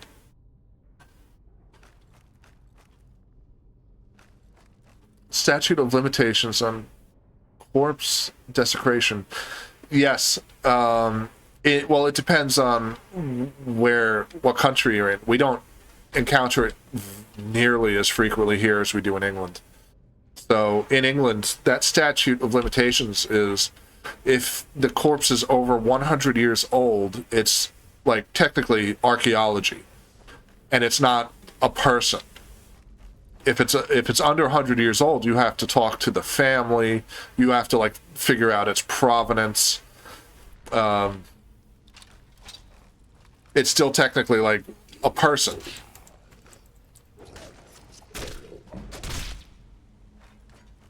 I don't know that we even have that problem here. As for without knowing, because I'm certainly no archaeologist, right? Let's just get that out in the open. It's not what I wanted to do. I'm no archaeologist, but what I do know about archaeology in the United States is like they are very attentive to Native American graves. There's a whole sequence of hold on a sec, this is really bothering me. My mouse is just giving me shit. Can I get my mouse off the goddamn screen? I know you people can't see it, but I can see it, and it's making me insane.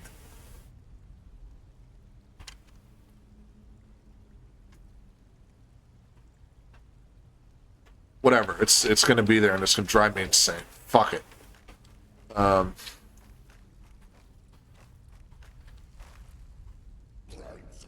See, because the problem is now when I move the mouse to my second screen, it's gonna fuck with Streamlabs.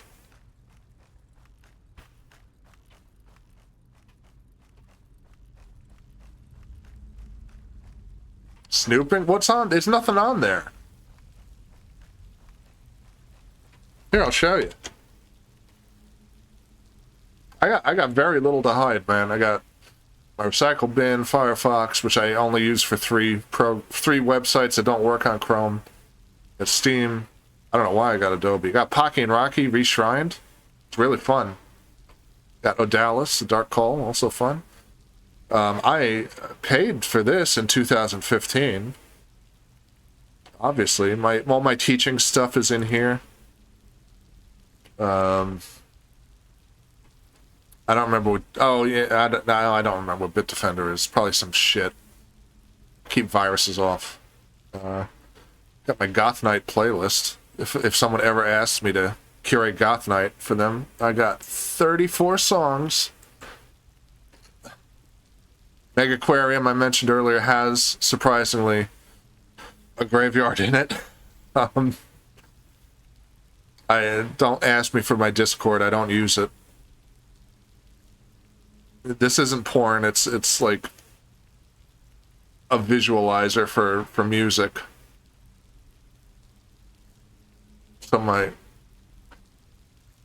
so I can play music and not have the computer turn off.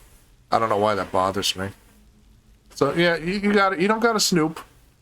You don't got to snoop. I got nothing. These are not AI art skulls. This is from the Dutch Golden Age. I'll have you know. There's no name for the artist, but it's Dutch Golden Age. It's not AI. I can't fucking believe you.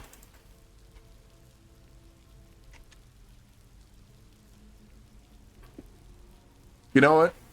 Thanks to Galvanzo's allegations of having AI on my desktop and self-snooping, my cursor went away. Thank you, Galvanzo.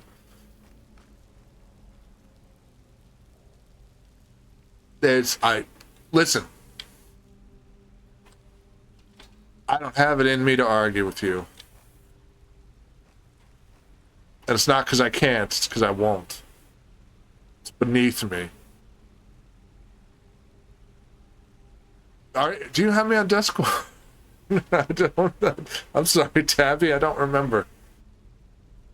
So there's a troll here, and I'm not interested in fighting him. The trolls are like bullshit in this game, at this level. I was complaining with Eric earlier about how the system of this game where the entire world levels with you is like, it favors those who don't play the game. So if you just stay at low level, like, this game rewards you for it. Except for trolls. That's the one exception.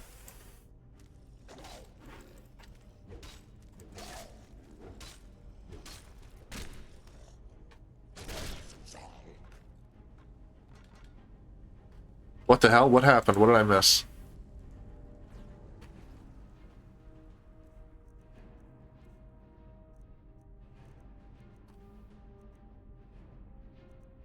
Oh, this is worse. It looks cooler, but it's worse.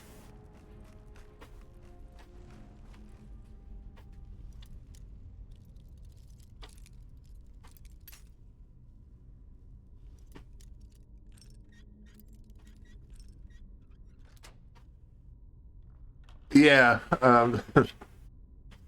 okay, one more damage, I'll take it.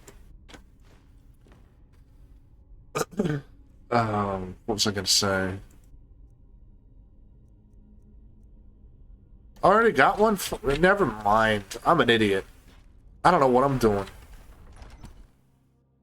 Yeah, I could play this game that way, which is usually how I did it.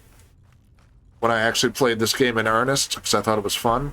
Just find a ledge and spend 20 minutes shooting fire at something, and then waiting for your magicka to regain, and then shooting fire, and then rinse and repeat. But, like, I got an audience, and I don't feel right doing that. Dear viewer. Hey, man.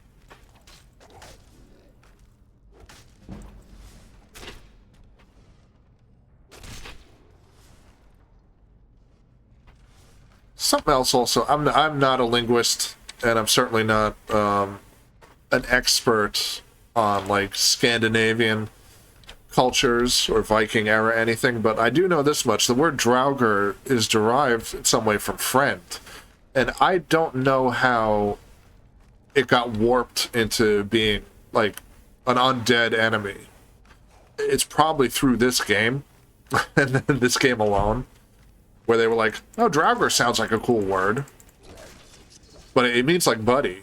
It's not... well, they're friendly to somebody, but it ain't me.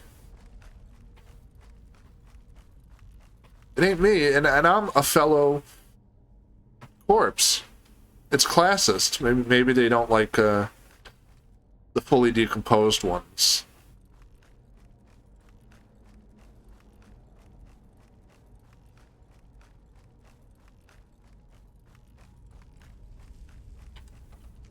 There's also it's mostly a gaming distinction, like in video games and in certainly in tabletop role playing games and like Magic the Gathering and shit. Wiedergangers. Oh, that's sick. All right, I might have to download it for that. I appreciate a good Wiederganger. But it's a North American gaming conceit that, like, the undead are stupid. And, like, they're mindless, or they're just, like, too dull to notice what's going on around them. It's very different in Europe, where, like, historically a corpse is either a commenter on, like, the ongoings of human society, like a prescient commentator who knows more than the living know, or like in Hans Holbein's Dance of the Death, and in Thomas Rowlandson's Dance of Death in the 1700s, and certainly in some medieval sort of like the three living and the three dead, they're articulate, sapient skeletons who are like delivering moral messages, and all of that's lost on in the North American purview.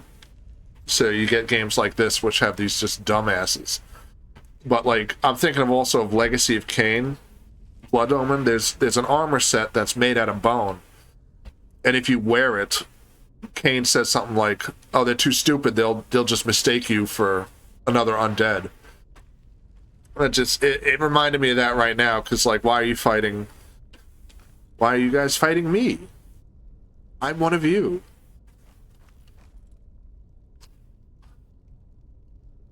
Yeah, Draugr might be analogous to that Australian word that I'm not going to repeat. I find it so distasteful. I hate that word. And you hear it all over, like, England. Everybody in England says it too. And it's not as endearing as it is in Australia. They kind of somehow soften it. But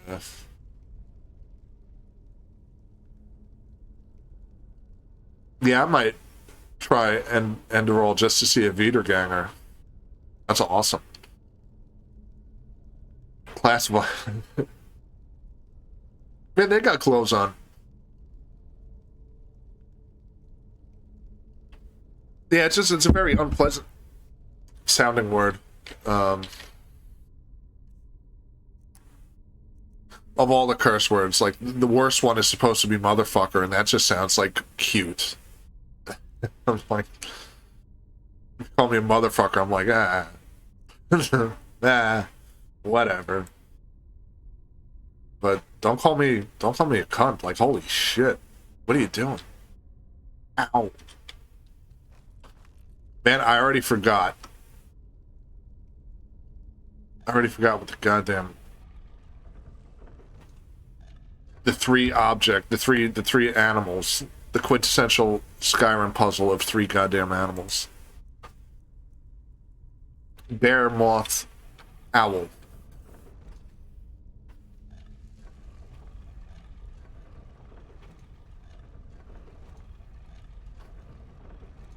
Bear, moth, owl.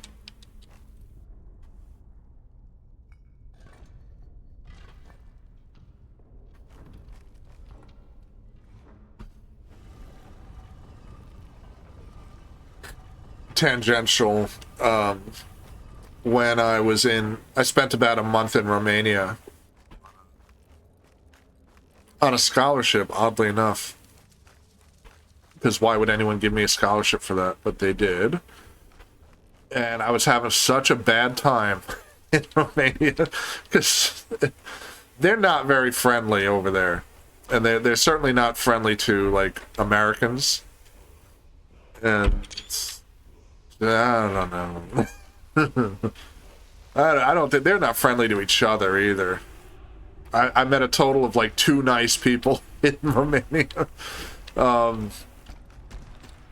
But where was I going with this? So like the end of that trip, I spent 2 days in the Bucharest airport. Just because there was nowhere else to go. And I wanted out of there. I didn't want to risk being stuck in goddamn Romania for the rest of my life, so I got to the airport like 2 days early. By that time, within the space of like 3 weeks, I only knew about like 4 words. Like, thank you is Mupsambesk. your welcome is coup placere. If you want to get someone's attention, like saying hey or please, whatever, it's vrog. I don't remember how to say sorry because eventually I stopped saying it, and I replaced it with tampit, which is asshole. And then eventually I was like, I need something stronger than asshole. And I was like, what's motherfucker? And motherfucker in Romanian is nenorocitule, and I still remember those two. I have to dig back for like thank you and you're welcome and hey, but like asshole and motherfucker are right here. Tampit nenorocitule. That's my Romania experience. I should be talking about crypts because there's one right here. This is a sarcophagus. Someone, I think Naj earlier, said he was surprised that coffins were fairly recent invention, and they kind of aren't. I was talking specifically about wooden coffins. These are old. These, like, a stone sarcophagus is one of the classic old-timey burial receptacles, and this is obviously very stylized to feel like faux Nordic and faux Scandinavian. It has a little bit of fantasy elements to it. But you would see things like, with this level of detail in Greece, for sure, like the ancient Greece and the whole Mediterranean after Alexander and all of that. Certainly you'd see these in ancient Jerusalem and into Rome with like equal level of detail and intricate carvings in them, just totally not in this style. You would usually see heroic scenes like, I'm trying to think. Like the Odyssey, scenes from the Odyssey, or like heroes fighting any sort of monster, were very common things to find in these sarcophagi. And they never quite, they went out of style when, in the 1700s, probably 1600s, when everybody warranted an individual burial. Prior to, I want to say 1600, like, most burial spaces were like sort of communal, and if you had someone who was noteworthy, like a pope, a priest, a politician, or someone with a lot of money, you would find them in a specific place in the church, or in the church, around the church grounds, or in a crypt. The higher status or richer the person, the closer they would have something like this. So when people were like, thought that the common person was worth having an individual grave site, you stopped seeing those. They were just like, nah, forget it. We're not carving these things for everybody. So, no, going back, I did not fake a British accent. And it wouldn't have helped. They hate themselves. I hate to be, like, racist, but, like, more than half of my, like, encounters in Romania was, like, being on a train, listening to people, like, yell at each other, like, full blast. Just, like, argue in Romanian. And I was like, man, this is exhausting. I don't want to, just leave me out of it. I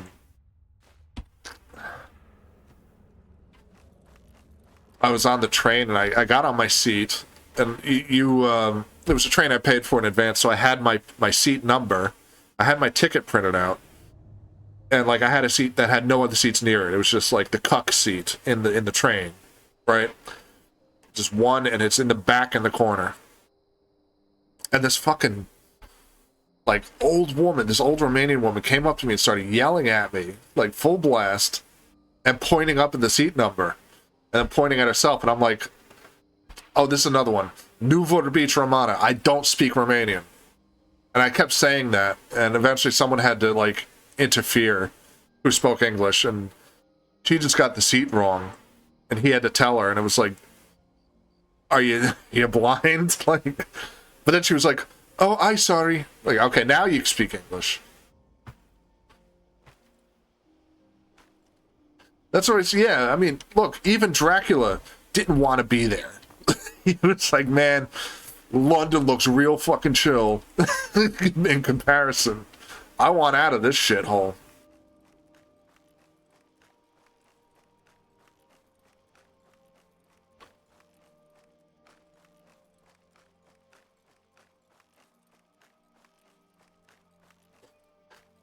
It was such a... It was so weird. And that's, like, not a revelation. Of course, it's weird to me. I'm not from there or from anywhere near there. But, like, I remember I got, like, in the cab from the airport, like, I'm in the country of Romania for 15 minutes, having, like, navigated out of the airport into the parking lot, right? And, you know, the guy, the cab driver's like, oh, why are you here? And I tell him I'm here, you know, for a school thing. I said I'm here to study Dracula because that's what I got the scholarship for. And he says, oh, no, don't do that. Don't do that. And I was like, that's what they said in Dracula. The guy shows up, like, I'm going to meet Dracula. And they're like, no, you don't want to do that. So, like, yeah, like, life mimics art, which was odd. But on top of that, he's like, are you going to go to the beach? And I said, no. And he goes, well, why not? I was like, well, what the fuck? Like, because I don't want to? And then he said something like, oh, there are a lot of pretty girls here. You should meet one and you should marry a Romanian girl. And he put his finger up, like just the index finger up, pointing straight up and, like, shaking his hand a little bit, like they do in, like, old movies. To marry a Romanian girl, they make good wives. I was like, yeah, I'll do that. What? Like, I'm here for 3 weeks, my guy, and I'm not gonna meet a Romanian girl and marry her. But, like, I heard from a lot of people that, and one of my friends who visited confirmed this. It was totally lost on me. Yeah, I know the cabbie was gross, but that's sort of that's just how it is in Eastern Europe. People are just like, get yourself a wife. They treat you nice. And I'm like, okay, I'll take your word for that. But, like, my friend showed up and he confirmed this, and I heard it from a bunch of people online at the time. They're like, yo, there are so many pretty women in Romania. And I was like, I don't see any. I don't want to be mean or anything, but, like, no one here is, like, standing out as, like, particularly, like, no one was dripping with pulchritude. I didn't break my neck, like, looking at someone when they walked past. And my friend got there, who will remain nameless, and he was just like, man, everyone's here's fucking hot. I was like, okay. Okay.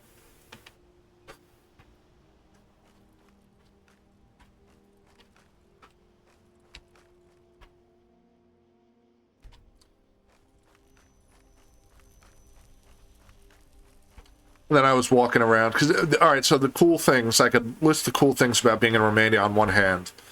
One of them was, if you give a shit about nightlife, Bucharest is a really fun place to be awake after midnight.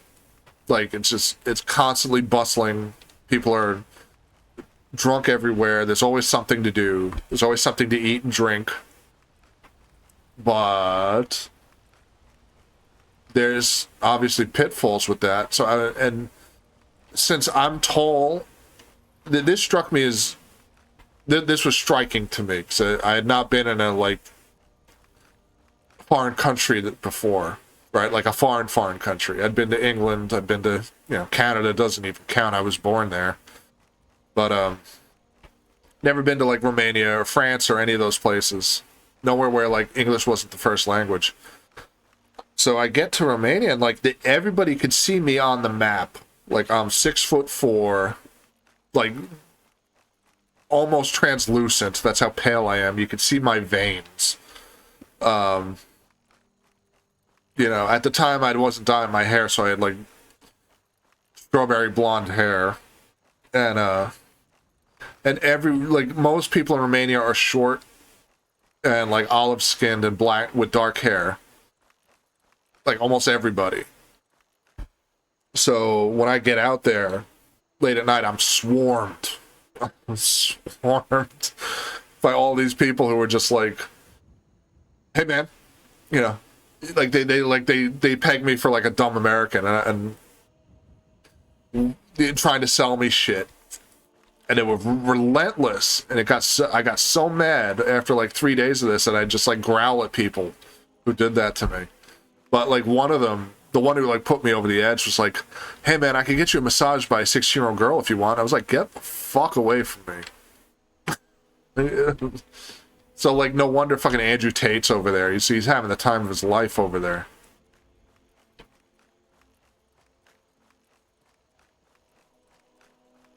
Yeah, it was really, really...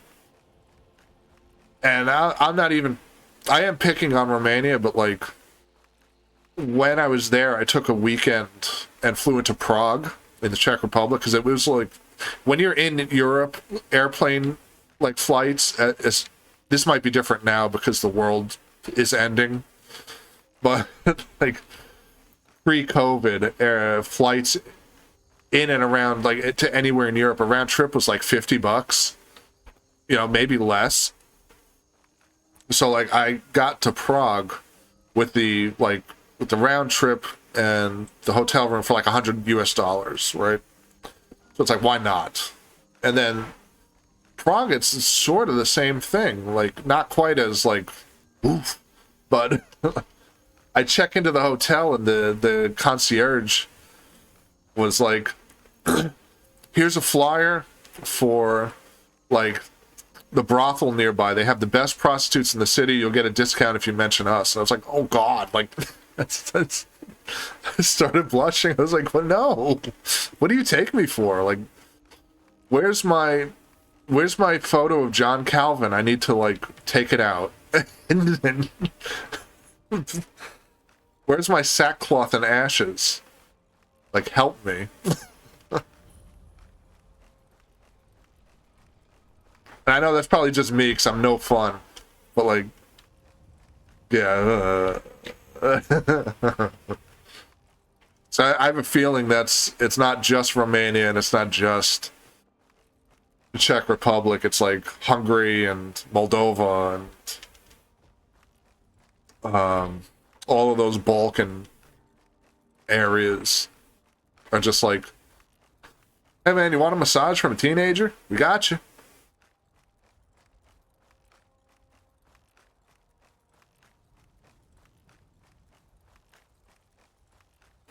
And like, conversely, in England, you can't get a massage from an adult. It's like no one wants to touch anybody there.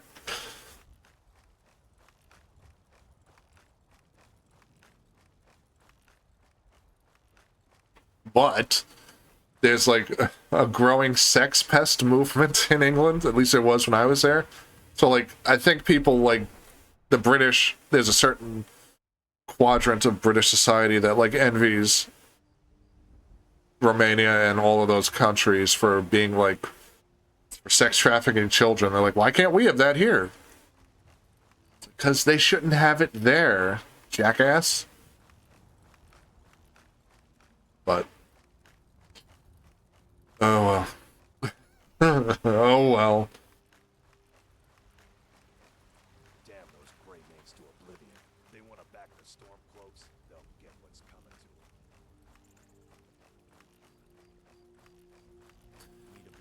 to them. Yeah, my Romania adventures were like, oh boy, Dracula. And then there was like, no Dracula. And everybody's saying like, what are you doing here? There's no Dracula here. And I was like, damn, you're right. There are a lot of cool buildings. There are even cooler buildings in Brasov and in Sighiswara. Sighiswara is the birthplace of Dracula. His house still stands and it's a restaurant now. It's pretty good. But like Sighiswara, there's like the quote unquote like the old town version of Sighiswara is still like medieval. It's built up on like a turreted wall in the middle of the city, and all these old structures. The inn in which I was staying was so old that like it didn't have any like real heating or air conditioning. It had a big iron furnace in the room that I didn't know how to operate, so I just stayed cold. Well, that wasn't an issue because I went in like August or some shit, so I didn't care if it was cold. But the stairwells and the doors were so small that I had to like crawl up the stairwell to get to my room and crawl down, like on my hands and knees, like literally crawl up. And the door to my room was like a foot shorter than me. So like that's the extent to how like old-timey Timisoara is. And then it's really beautiful. So you're on this like you're in this like little late medieval town up on a hill with walls around it. And then you can look over the rest of the city, which is normal, just a normal sort of downtrodden European city, slightly depressing.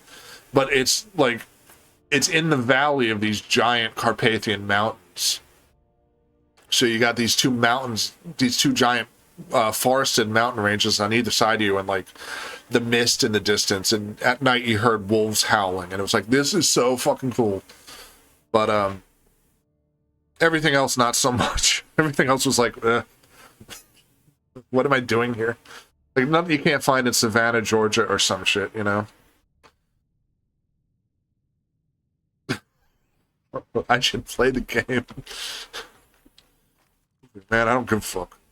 May the gods watch over your battles, friend. Oh, I don't even have to talk to this motherfucker. I gotta give it to the fucking nerd. Now see, the terminology. The dragon stone of blue. You'll have to see. Mine. So your information was. All right, bye. After all. And friend here to thank for recovering it for us. You went into Blue Falls Barrel and got that? I don't remember his name.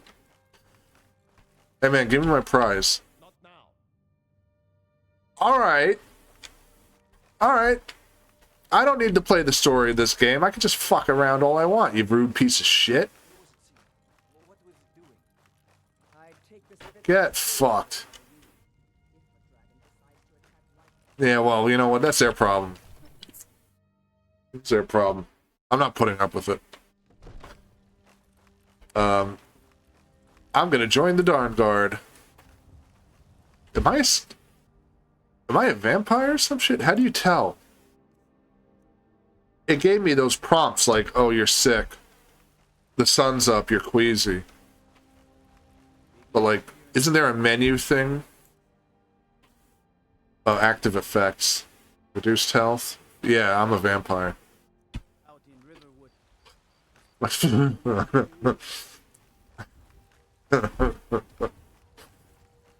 safe, I hope. I wonder. That's a whole era of that's a whole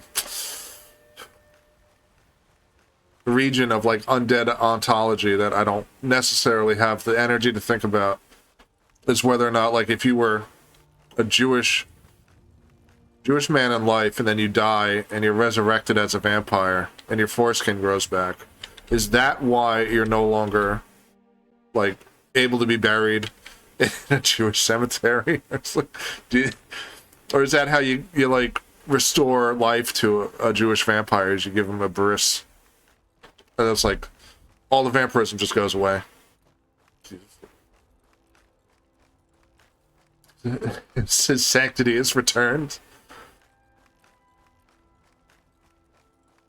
Oh, you could talk to corpses in Baldur's Gate 3. I don't want to play that game because I hate every Baldur's Gate, and I hate how horny the third one is. But if there's corpse talking, I guess I'm obligated to. Once it goes on sale for like $4. Need a ride? I can take you to any of the. Where do you want to go? Now, where would have a good solid graveyard?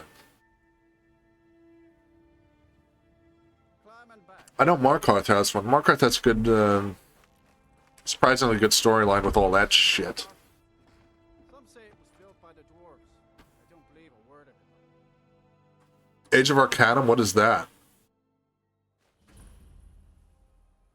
The Fit Girl repack? That sounds also horny.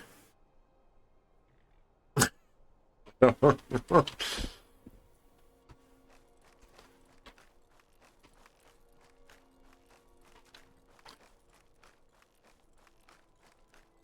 Markarth, traveler. Yeah, I know. I just got here.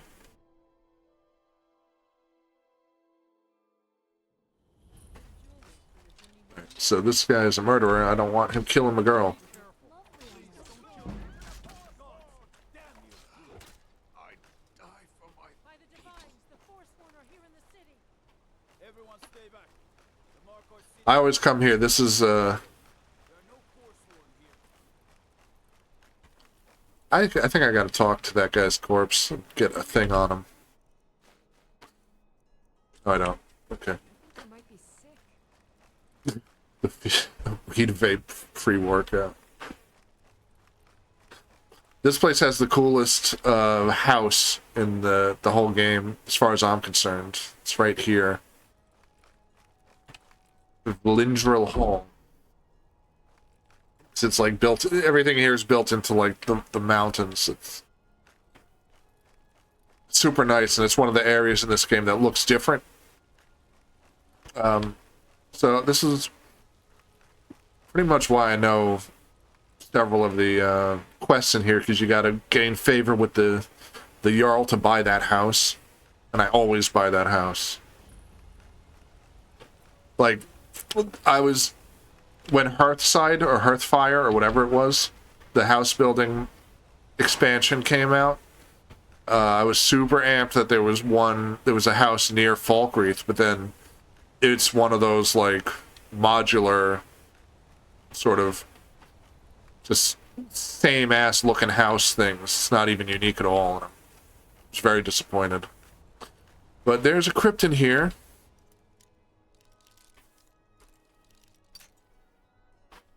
I'm gonna brute force this thing.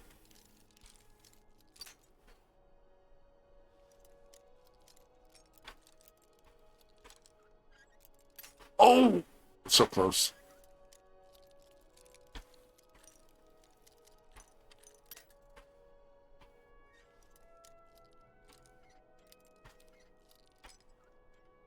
There we go.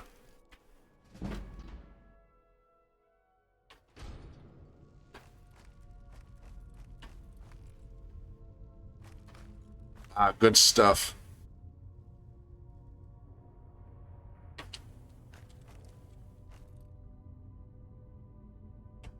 Good stuff.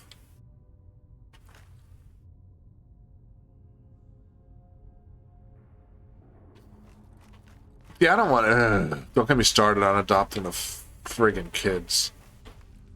Such a letdown, that whole expansion. Just paint by numbers ass housekeeping. I have to be creative here. I can't quite get into this space.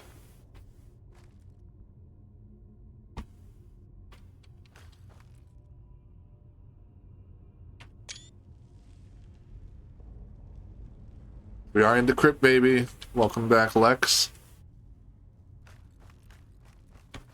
Oh, this one's all nice and well lit. And a coffin. Bonus. If I had any technical aptitude, like, I would just learn how to hack things and, like, do what Zully the Witch does on YouTube and just isolate these, like, assets and show them, but I don't know how to do that. I'm an idiot. I barely know how to play the game.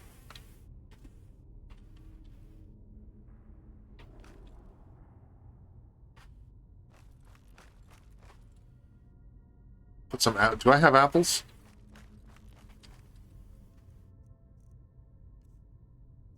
Hey, there you go.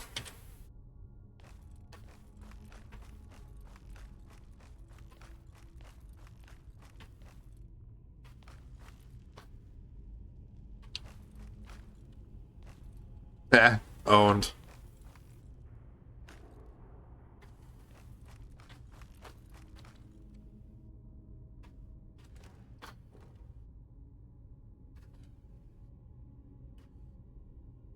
Well, thanks for saying that, Emma. I mean, yeah, that's true. That's very true. It is frustrating in situations like this where I'm like, I would love to get this angle from like farther away, and I don't know quite how to get that accomplished.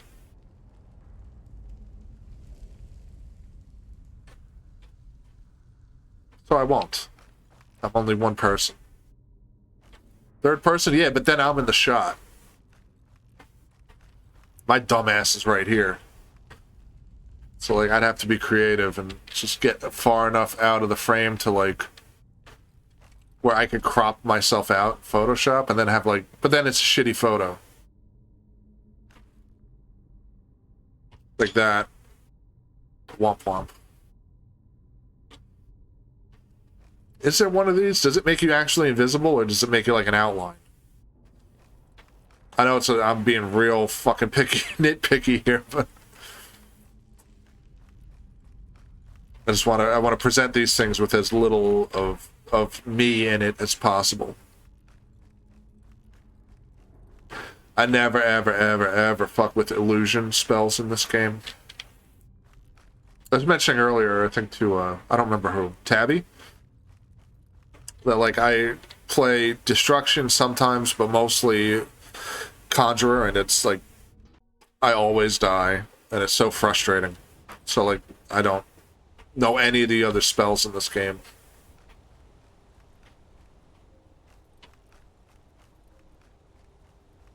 Like, no illusion, no restoration.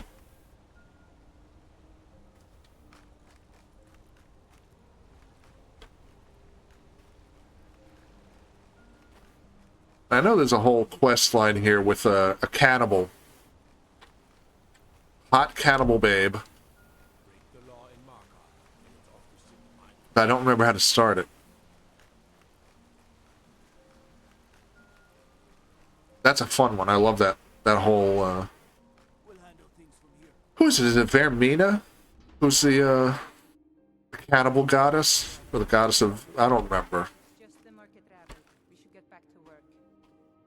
Oh, look, he's got the dickhead hat. I love that hat. Like, in Game of Thrones, all the phrase where that stupid hat, that, like, hello, I'm a medieval jackass hat. Like, it's so good. Elizabeth handles the customers. I just check the shipments. Yeah, all right. Yeah, you with your fucking, like, light Wisconsin-ass accent. No, I'm not on leave. Take a look. Do you sell that hat? Like, where do I get it? Do I have to kill him for it? God damn, $3,200? Fuck you. Oh, hell yeah. Give me that. Walder Frame for that. See, I was so amped when I saw that show, and all of them have it. Like, Black Walder has it, the other Frey boy has it, all the Freys have it. It's just like, if you belong to this horrible, incestuous, like, shitbag house, like, you're forced to wear the dickhead hat. No, as if it was the Forsworn, wasn't it? I inherited the store. My husband Gunnar died. Hey. Oh, but you aren't for hire, are you? Oh, well, whatever. You can recover that statuette from the Forsworn.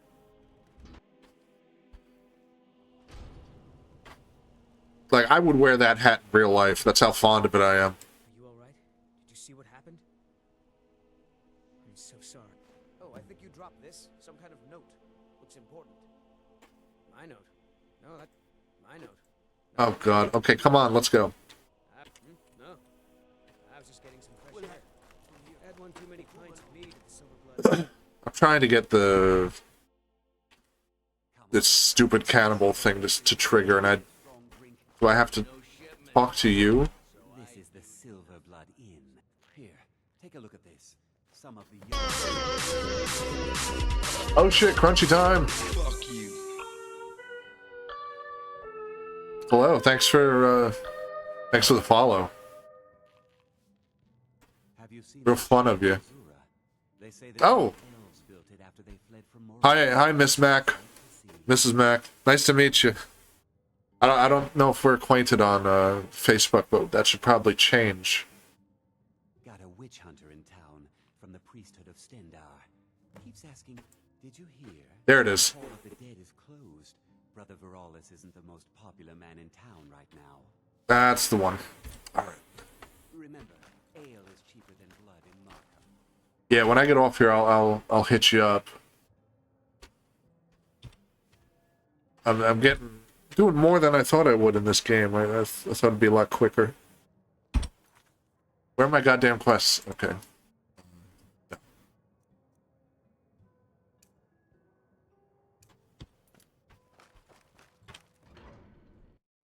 But yeah. Well, all right. So like, I'm trying to move out Midwest to a city that is known for its wind, right?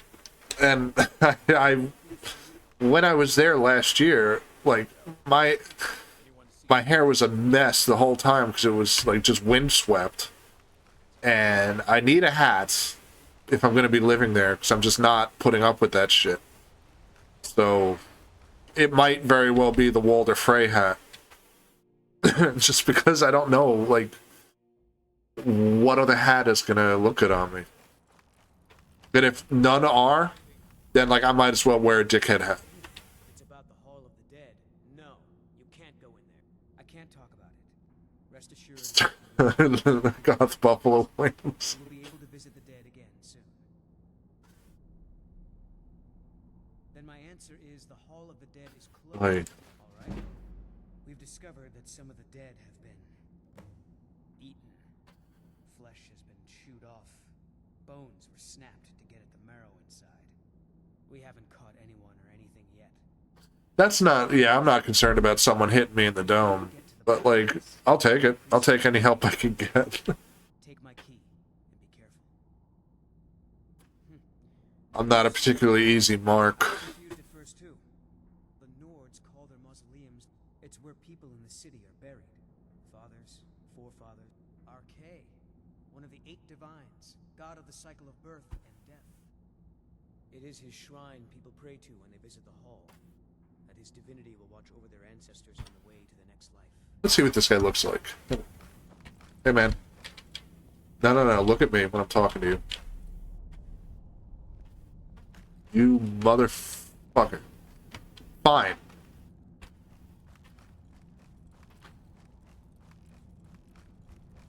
Oh, I gotta learn that sword. That sword spell before I forget. I mentioned this earlier that, like, one of my gripes on this game is that, like, it rewards you for just murdering your way through it. This spell is one of those reasons.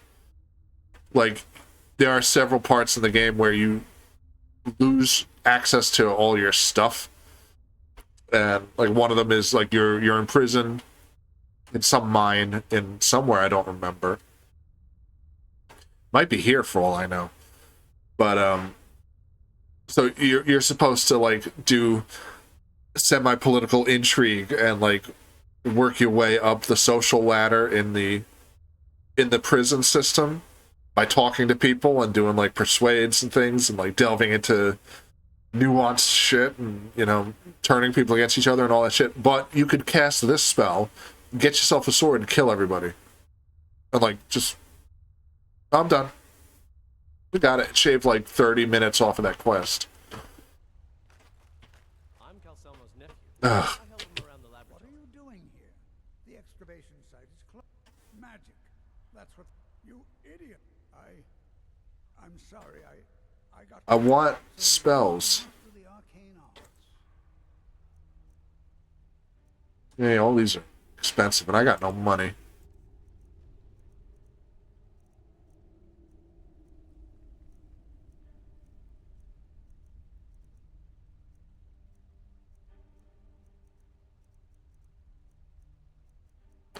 I'm not doing it. I'm not succumbing to temptation here. I might get this. I don't have enough money. Well, there's a whole other branch of magic I just never even touched. Is alteration.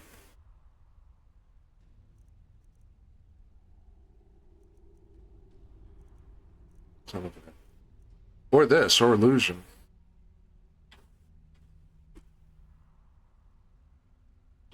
Nah, forget it. Not interested.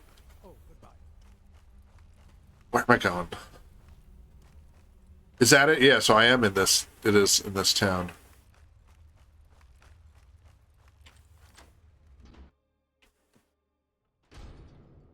Okay. Not many would walk blindly into a crypt, smelling of steel and blood, but not fear. Well. I feel the hunger inside of you, gnawing at you. You see the dead, and your mouth grows wet. Your Yeah. stomach growls.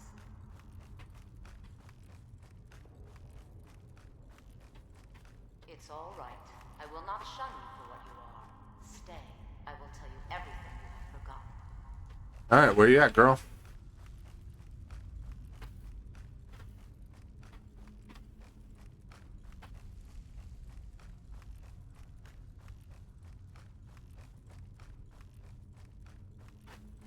What do I do? There she is. You were young when you first tasted human flesh, weren't you? A brother or sister had died? An accident, of course. Then the hunger set in. Curiosity. What's the harm in just one bite? It's okay now. You found a friend who understands you. You can let go of your guilt. Probably should have zoomed in. A lot of our kind block out the memory of their first meal. Whatever. Namira, that's it, not Vermina. You can see why I got confused. They're practically the same name. It's inside Reachcliff Cave, but the dead have stirred from their slumber recently, and I was forced here. Meet me there. We'll fight our way to Namira's embrace together. Until then, tell the people of Markarth that their dead won't be disturbed anymore. We have bigger plans ahead. Before you... Ah, shit. I was gonna say before you, like, teleport away. Oh, she's all predatored. I was gonna get a... we'll try to get a close-up of her face. She's one of the more, like... unique-looking... Why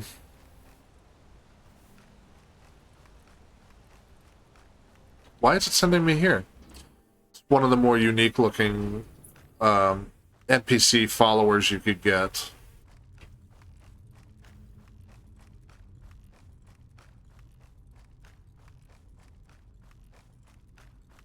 Yeah, Sheogorath was fun the first time, but like I also didn't play Oblivion before this, so like I think if I did, I would have been real exhausted with Sheogorath. Turned. What happened? Divines preserve you. Here, take my amulet. This better be good.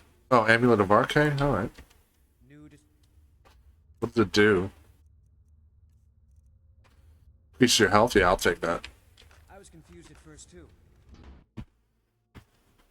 Oh, regarding Sheogorath, when I played through like the main quest of Elder Scrolls Online once, and then got very exhausted with that. He shows up frequently, and he gets real old, real fast. But yeah, like in this game, like you're sort of one and done with him, and it's not quite so. He's really not very aggravating here. I don't remember any of the others. Oh, all right. So there's another Daedric quest here with the fuck is his name? The evil one. And you get, well, I know, right? The one evil Daedra. The mace. The guy with the mace is in this city. Like he's a Daedric god of murder or some shit. That's an alright sort of one. There's another one with the Daedric entity that's all about drunkenness. Is it Sanguine? Sanguine? Or whatever? The Peter Steele ass fucking Daedra. Where am I going? There it is. That's where I'm going. Oh yeah, Hermaeus Mora was that was fun the first time, where you get the talking dog. No, is that him or am I thinking of someone else? Hermaeus Mora is the weirdo up in the Arctic, and then you talk to the shambling eyeball tentacle Daedra dude. That's Hermaeus Mora, right? Who am I thinking of with the one with the dog? The talking dog. It's cute the first time, and then you never want to do it ever again. He's got a New Jersey accent. Where's Aracel? Don't tell Aracel. The fucking Daedra with the like harsh northeastern Jersey ass accent in this game. Weirdo eyeball is Mora. Yeah, no, that is a fun one. I forgot all about that. Malakath, yes. That one starts in Falkreath, doesn't it? No, it can't. It starts... Well, it might. I don't remember.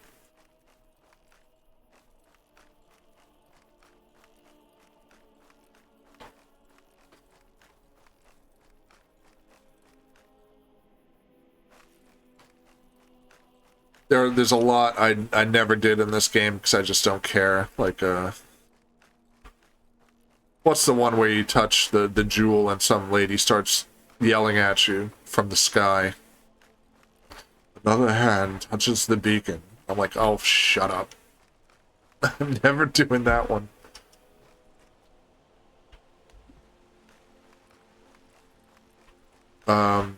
Is Vermina the nightmare one too? 'Cause in Dawnstar, that one's fun.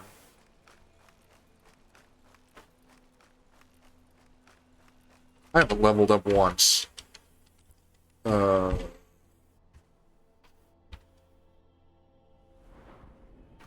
you get a cool sword? Let's see.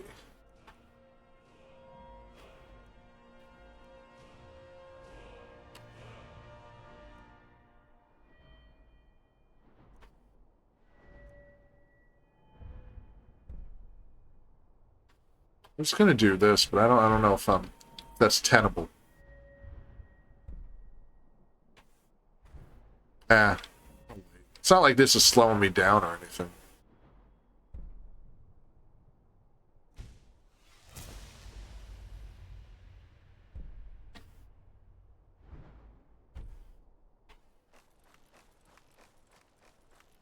Alright, enjoy karaoke.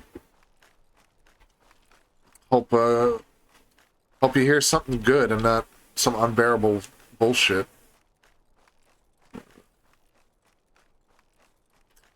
Okay, I don't think this is the way. I'm gonna go all around this jank-ass mountain. I do.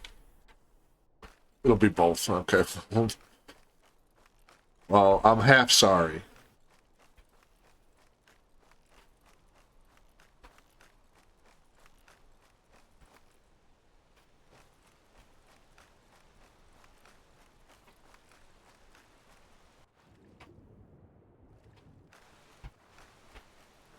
Get up. Come on. Man, I should steal a horse. Is that my problem? I don't think it is. Oh, God. I feel like Florence and the Machine is a hard one to, like, not butcher. Unless, you know... You are someone who knows how to sing.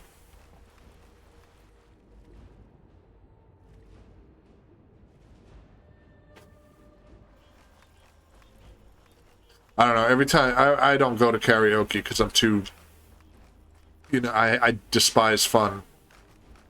But, I can't imagine myself enjoying 1 minute of that.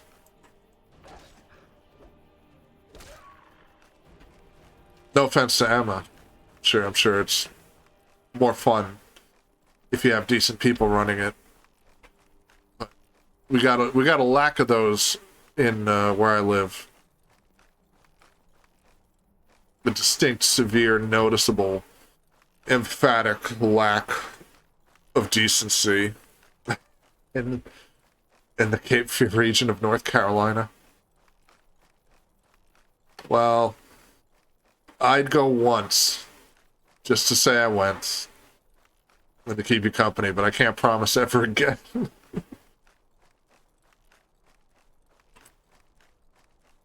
Right, that too, like, if you do know how to sing, would you waste your time doing karaoke? I'm trying to think of something analogous, like that I would understand, because I'm not very competent at anything. So, I'm like, what would I do? What would I avoid doing for free because I'm trained to do it, you know? Like, maybe tutoring children? Is that like the equivalent? Like, if you're a college professor and you tutor children, is that like being a professionally trained singer and then doing karaoke? Like, why am I wasting my time? I have degrees in this shit. You people are beneath me.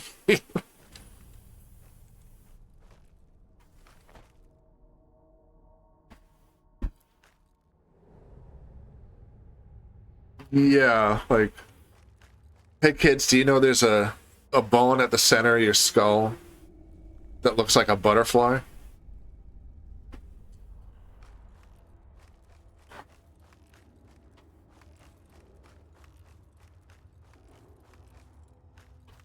Oh, hey, sick. A sarcophagus. And I just whiffed. I want to try to get this guy away from it, because when I was getting screenshots from Dark Souls and Bloodborne, like, you could ragdoll a guy out of the frame, but you can't do that here. If he dies sitting right here, he's in the shot.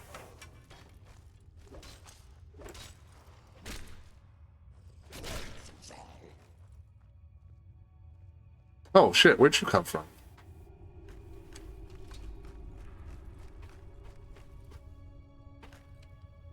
Yeah, no serialism at karaoke, is there? No, no Karl-Heinz Stockhausen piano suites at the karaoke function. No femboy Anton Webern. No, although, that would be something. I'd show up to karaoke if there was femboy Anton Webern in there.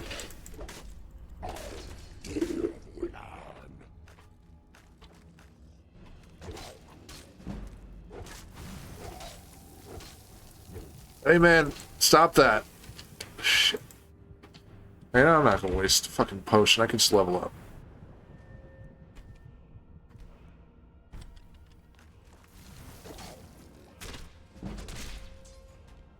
Yeah, I love a good sphenoid.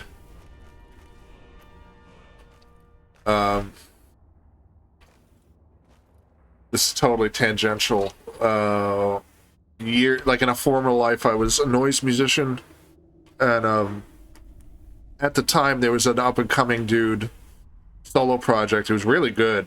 The band was called Xiphoid Process, Xiphoid. And a process is process. And I didn't know anything at all about anatomy at that time. But the person I was dating did.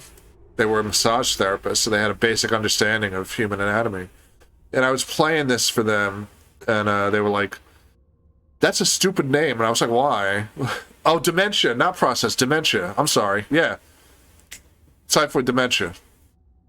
Xiphoid Process is the name of the bone. Xiphoid Dementia is the band. Yeah, they're amazing. I don't know what happened to them. But I was playing that Xiphoid Dementia CD, and the partner was like, stupid name. I said, alright, enlighten me, because I don't think it's that stupid. And she said, Xiphoid is the name of a bone. You can't have bone dementia.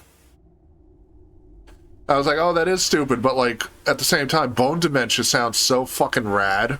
It's like bone dementia would be like the coolest fucking like if you were a unique doom metal band that didn't sound like Electric Wizard, like your name would be Bone Dementia. Like if you were an acoustic doom band, or like a goth doom band where you just played like doom metal but with like clean guitar and chorus pedals and flangers and shit. Like that's Bone Dementia, and that's the best band ever. So part of that story is like, one, my ex was stupid and short-sighted. 2, Xiphoid dementia owns. And 3, when I did get into skeleton school and I saw what the Xiphoid process was, I was like, oh, I know that band. Does it just mean sword shape? That makes sense. If you don't know what the Xiphoid process is, it's your what's the word? It's your chest bone. It's like right on top of the heart. It's in the center of your ribs. It's what holds the ribs together at the front of your chest. So it does look kind of like a dagger. Oh, nice. This is the stuff right here. I have not really talked about cremation very much. It's not really one of my... Man, you're ruining my goddamn screenshots. It's not one of my specialities, but where I'm going with oh shit, that's good stuff. Good stuff. So these little niches here, they would be a little more common in...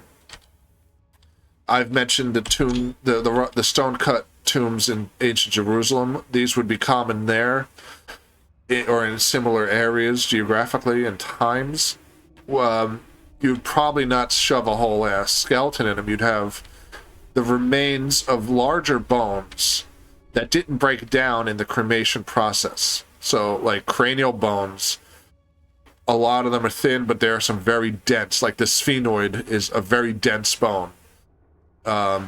Your cheekbones, your teeth in particular.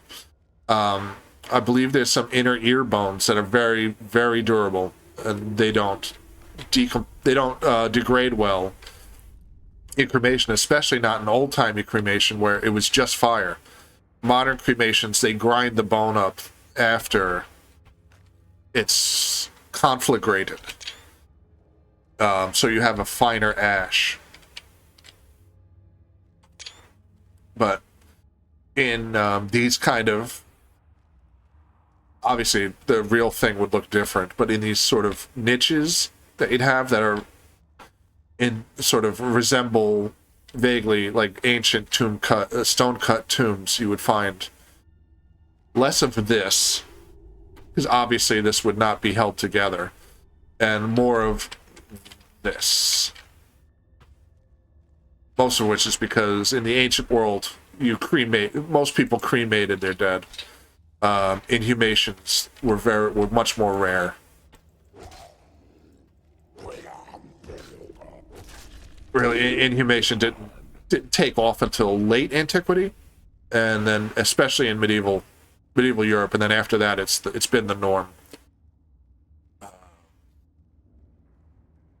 Yeah, one it would be hard to shove the whole corpse into those holes. Like, this is obviously a different story, and I don't want to repeat myself because I've said it several times in this stream.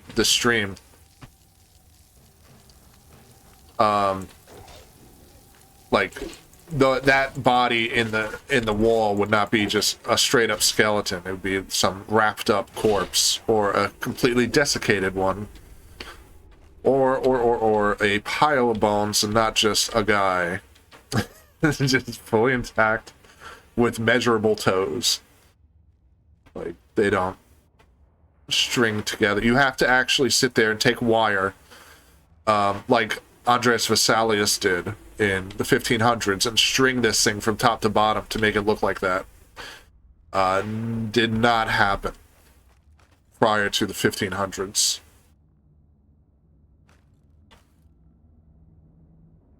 Oh, is that what they do in North Carolina? You just get shoved into a little cubby hole in kindergarten?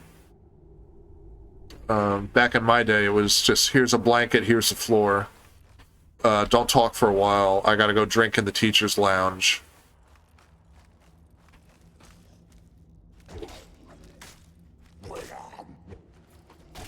Oh, it's Florida? Well, okay. Huh.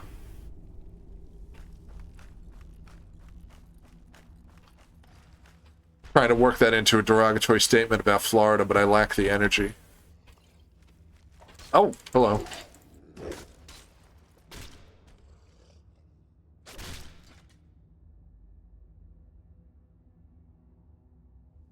Oh. Man, Eric, you got me all fucked up. I thought like you were like shoved into a goddamn hole in the wall. Just like, here you go, you little shits. It's nap time. I was very concerned for your well-being as a child.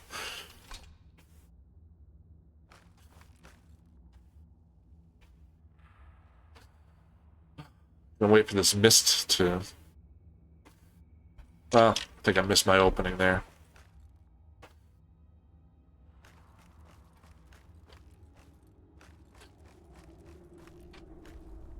Oh yeah, I'll take that.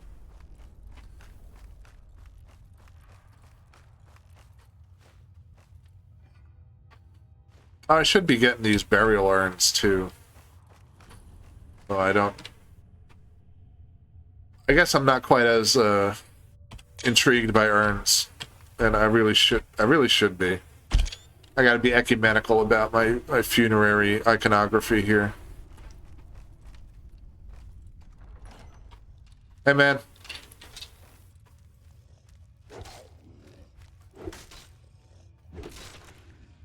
Good gameplay.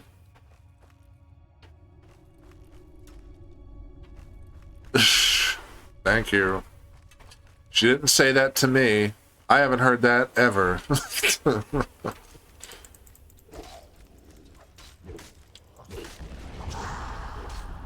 Rude.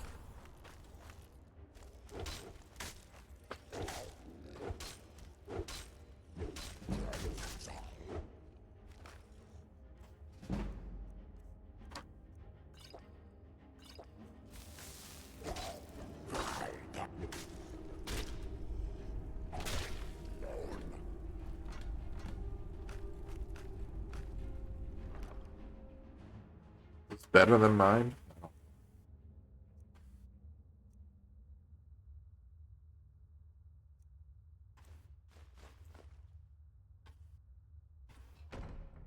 I'll take that. I should at least sell it. And that too. I'll just sell all this shit. I need the money.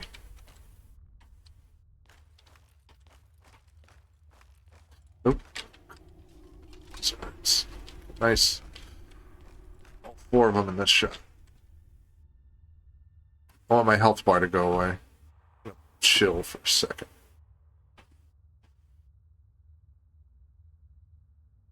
Thick as fuck. It's a little fet life for me. But you can't argue with it. That was oh, this reminds me. There's another nice, really, really awesome thing about Prague. Was like the Charles Bridge is amazing at night because it's flanked on both sides with these ornate statues of saints like looking up towards heaven in misery, like pleading for God's mercy. It is like 100% like Dark Souls 3 shit. And you could just go. You could just hang out. I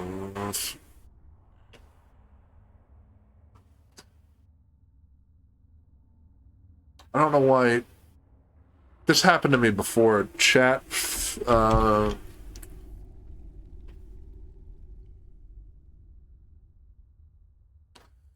The program I'm using likes to just stop scrolling and I miss chat. And then when I go back into the game, my cursor's showing. And then it goes off screen and continues to fuck up chat until I figure out how to fix it. last time I fixed it by accident, arguing with... Did I just quit?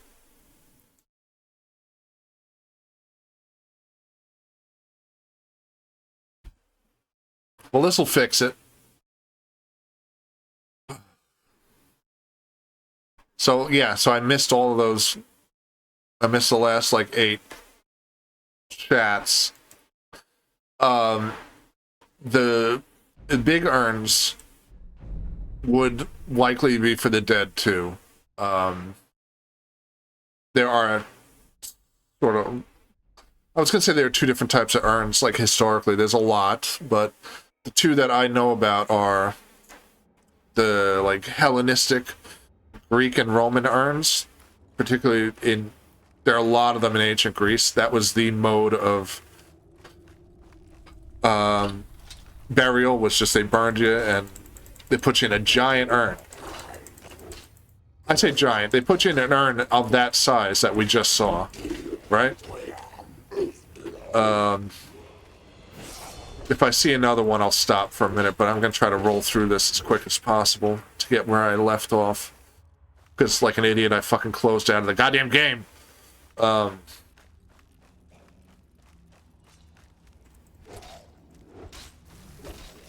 So, like, when I get there, I'll tell you about. I'll show you in detail. But so there are those big Greek urns, which would be common, and they'd be half submerged in. Oh, the name is eluding me now. There's a type of structure that's not a. It's not a tomb. It's not a catacomb. It's specifically to house cremated remains. And I should know this because I just talked about it with someone in real life not too long ago. God damn it! So they would be housed in those structures, like a dedicated structure just for cremated remains. Not unlike a tomb, but, you know. They're just urns. Strictly urns. There we go. These are obviously jars. Let's for a second, since we're right here and on the subject, assume that these are the urns in question, right? Because they'd be bigger, but just work with me here. You see where that line is? That's traced by the scythe. That would be submerged in dirt, right? And the above would be above ground. And they're usually very richly decorated on top. There's a very famous one with Polyphoros, the Cyclops, being blinded by Odysseus. And it's for a child's urn, like a child died. And this is something I was alluding to earlier about how I should go into a little bit more in depth here, but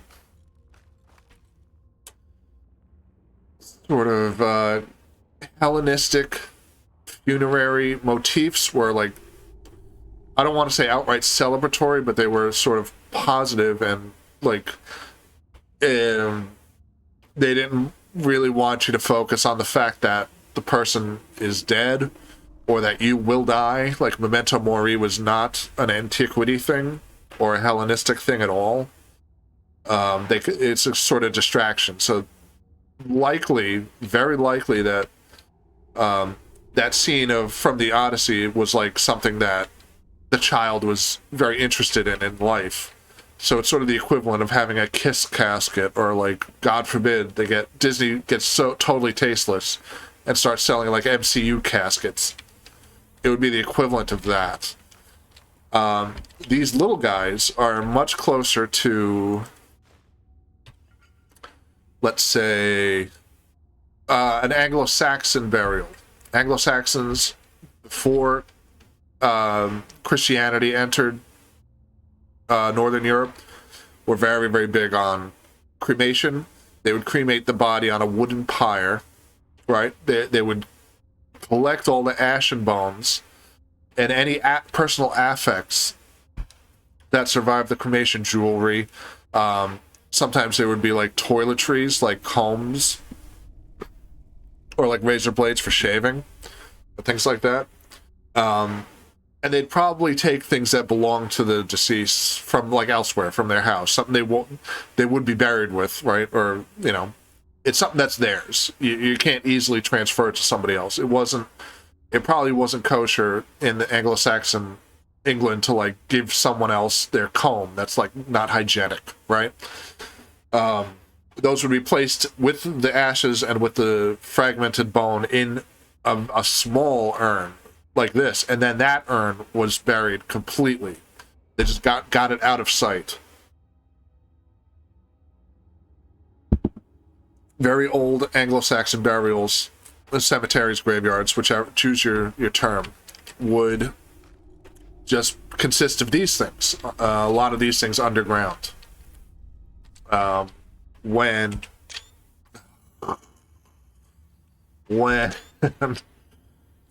they got all Christianized in the 1100s, maybe earlier than that, they started inhuming the dead. And they do the same thing. They take personal affects, the things that belong to the dead, and put them with the tomb. They're called grave goods. You'd get a lot of weapons. That was a real common one. That's one of the more fun types of grave good is a weapon.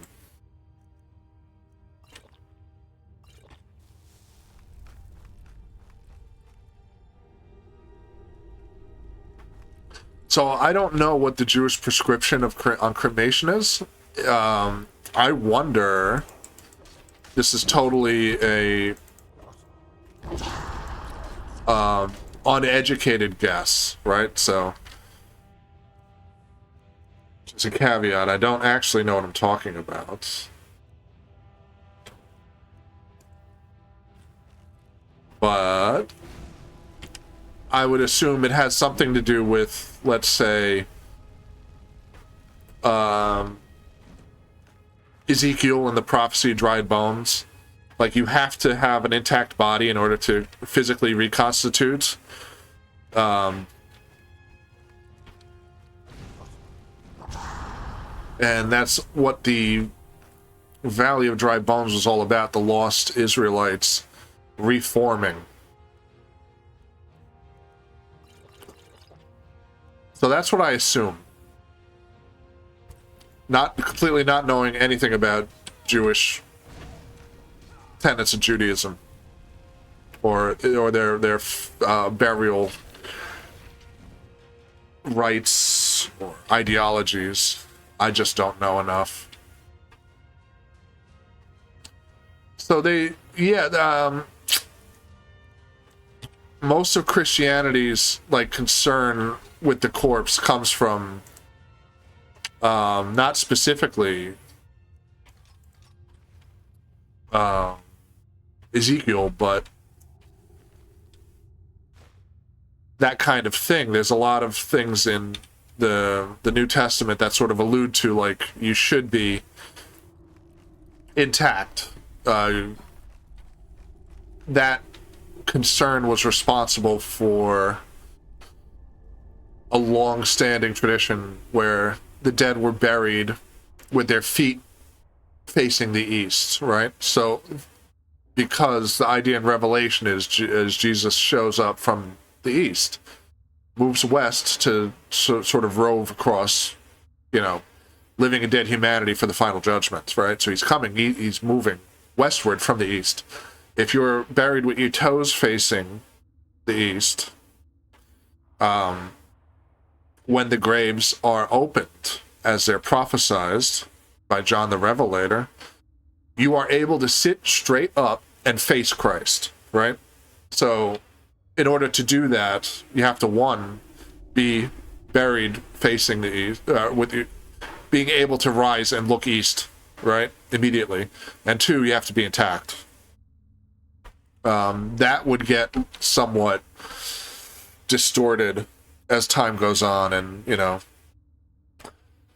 things change. But so since we're here now, yes, these urns going all the way back to Val's concerned. These are like very indicative of those Hellenistic urns. They would be like pretty big and half submerged, right? I don't think I think like they kind of have this pedestal here. I don't know that that's very accurate. It might be, but I suspect it's like a British Museum form of accuracy where later on people just decided they look really good like this.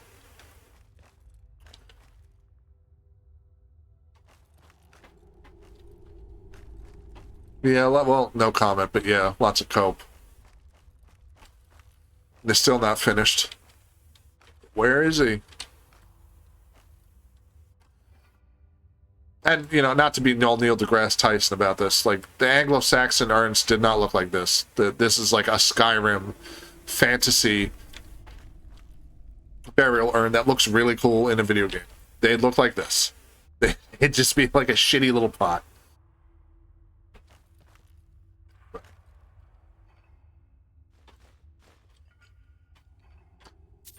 But I'm not complaining, though. I like the fact that video games exaggerate things to make them look nice. If every video game was, like, completely historically accurate, they'd be so dull. Yeah, it'd be totally painful. It'd be something like someone sells at a craft fair for, like, $500, and no one would want to buy it.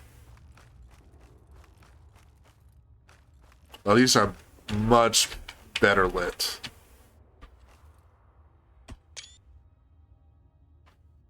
Yeah, it does look like... you know what? I'm almost certain that's exactly what it is. Because, as we all know... do any of these level me up? This game, of all the Elder Scrolls, is like so hyped up on vague Nordic imagery, like this, like there's all this like urns, URNES style carvings on like every piece of furniture. Urns style being a late Viking Scandinavian style of artwork. It's probably not Ern's style, but I don't know the rest of them. But so Ern's comes to mind. But like this isn't real. No one's carving this thing just to put in a tomb in real life. In a video game, it's lovely though. Yeah, the alien beak style prow dragons, exactly.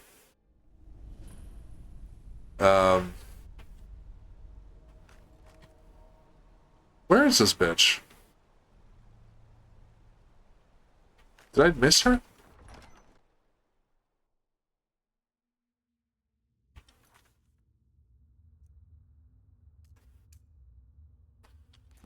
Oh yeah, I missed her. She's in here.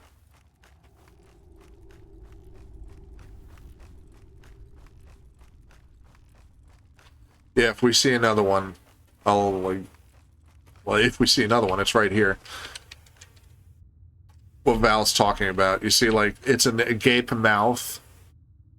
And then there's, like, a little eyeball right where the E is on my menu. You see that? And, like, some hair or horns swirling behind it. And a little gullet thing right here. That's probably, like, they're trying to show a dragon. A very old depiction of a dragon. But it's very much... very similar to, like, the sort of stylized beast heads on the front of Viking ships. These are kind of like that too. They're sort of... I hate the word primitive, so I'm not going to use it, but like they look a little closer to... They look like somewhere in between the Scandinavian Iron Age bullshit and like Incan sculptures. It's one of the like lazy Bethesda things I don't like, where they just sort of say like, okay, this is old, so let's make it look like an amalgamation of things that feel old. So it's slightly Central America, it's slightly Iron Age Scandinavia, and it's neither. It's slightly both without being either of them. Hyper stylized, yeah. Did you date a heathen craftsman? The only one I know is. The shrine is ours again. Girl, where are you? Now we need to prepare a grand feast to welcome you to Namira's coming. You will have the honor of bringing a fresh kill for the main course, and I know the perfect person. A priest filled with the taste of an easy life. Give him Okay. and when he stands in Namira's presence, I was hoping to see her face. So the only heathen craftsman I know was a guy named Jim Glazard, who I went to University of York with. He's an actual blacksmith who uses like Iron Age materials and tools to make reproductions of Iron Age jewelry. A super nice guy. One of the 2.5 nice people I went to school with in York. He runs a business called Asgard. So if you're into that sort of thing, yeah, it's real sick. And he's not one of those, you know, sketchy Viking enjoyers. You know, he's good dude. I love my free horse. I don't remember what the oh, there's the sprint button.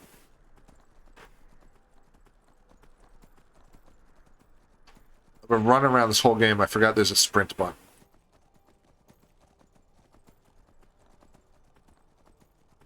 Yeah, I groan at the Beowulf thing, but like honestly, you could be into worse things.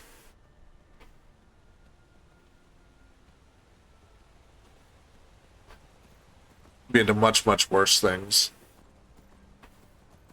You could also be into much better things.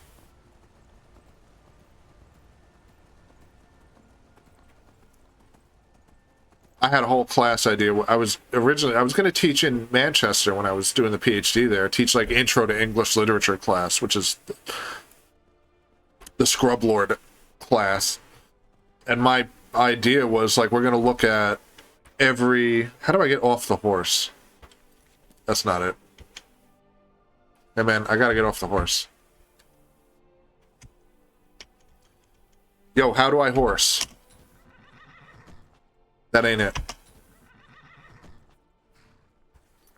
Are you kidding me?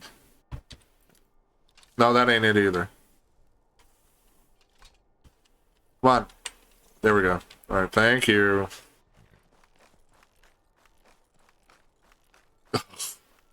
No.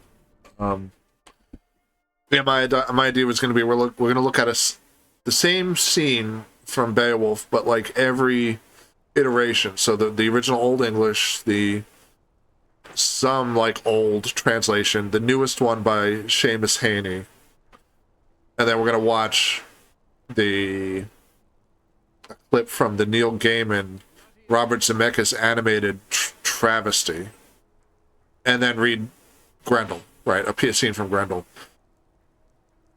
And that shows, it's Beowulf heavy, but it shows you how, like, every aspect of English literature that you could, like, you could use to approach the whole idea of scholarship. You're looking at it from every possible aspect. You're looking at how to translate English. We're looking at how the significance changes with each generation. And then how you deconstruct it by showing it from the monster's point of view. But they didn't give me that friggin' job. Stupid. And the homework wouldn't be like, all right, talk about Beowulf. It'd be like, find an example where this happens somewhere else. Like, look at Game of Thrones if you want. How did the translation of the adaptation change? Compared to what we were talking about in class. Shit like that. But, what are you gonna do? Everyone's into Marxism now. Can you do a Marxist reading of Beowulf? Yes or no? You know?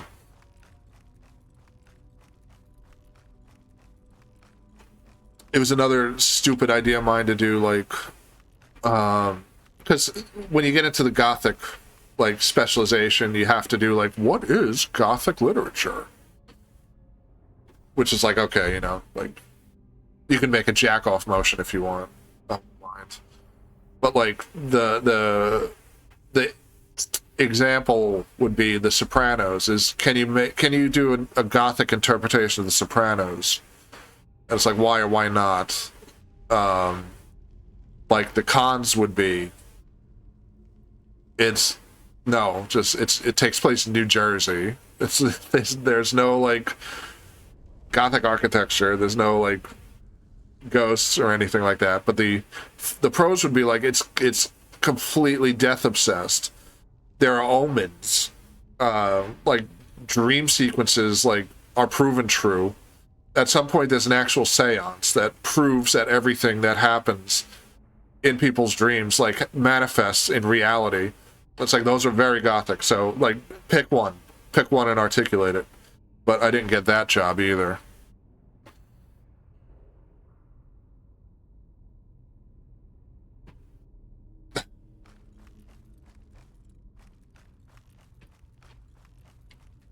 All right. Even the dead need company.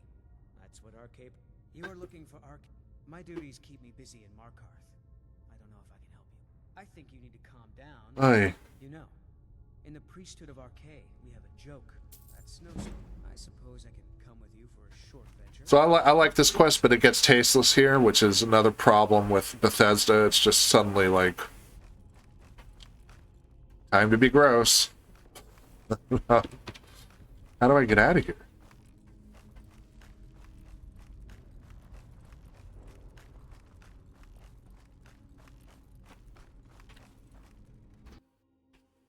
So basically, I'm leading this dude back to the Fet Life temple in the cave I was just in, so they could...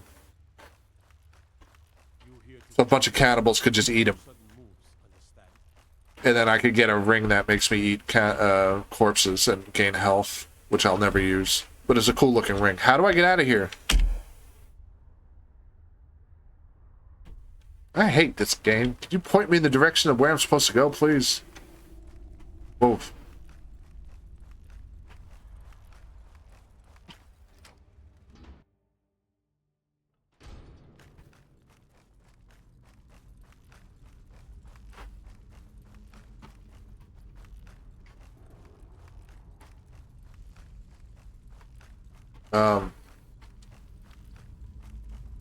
Bro, I swear to God.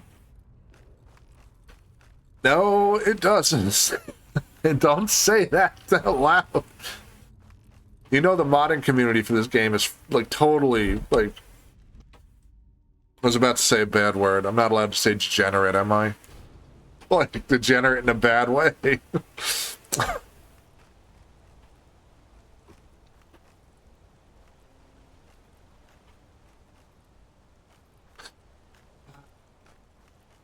Read the load screen. Load screen? Load screen. Regarding the load screen. I was gonna play Blood Omen, Legacy of Kain, which you mentioned earlier. I know it's a Nazi word, that's why I said not in a fun way. It's not a Nazi word, they misappropriated it. But that's why I said I'm not allowed to use it, am I? I didn't mean it like that. I meant it as, like, these goddamn vor files.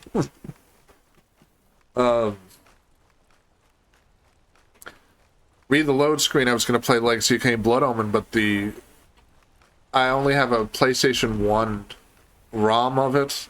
I have the CD. It's packed up. But, like, goddamn, the loading times on that game on PlayStation 1 are, like, ridiculous. It's, like, 45 seconds to like 2 minutes loading time every time you change screens. And I don't know what to do about it, because I don't think they ever updated this game for like Windows beyond Windows like XP. So that one's on hold. Yeah, well, Deviant's too cute. Degenerate like has weight to it, but that weight is also like the weight of the Nazis using it to criticize things that are like not textbook definition degenerate, just things they don't like. I mean, the word existed before them. They turned it into a specific criticism against like homosexuality and abstraction and things like that. So I'm not interested in that. That's certainly not what I'm saying. But if it's what's the word I'm looking for? If it's kosher to just omit that word from my vocabulary, then I will do that.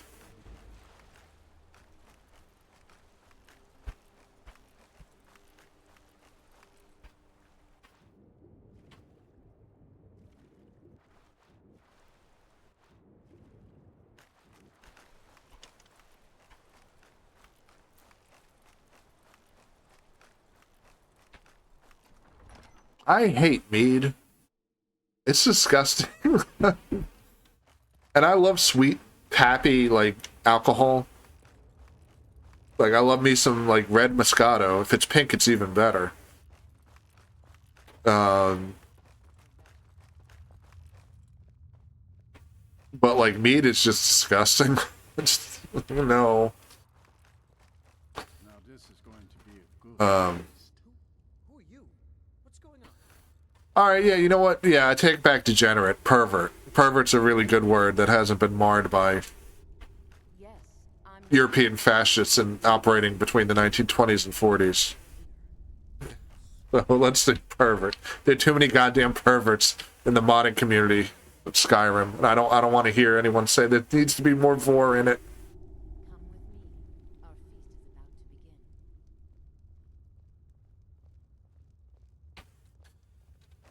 It's not that I'm vorophobic, it's that I'm phobic towards vor.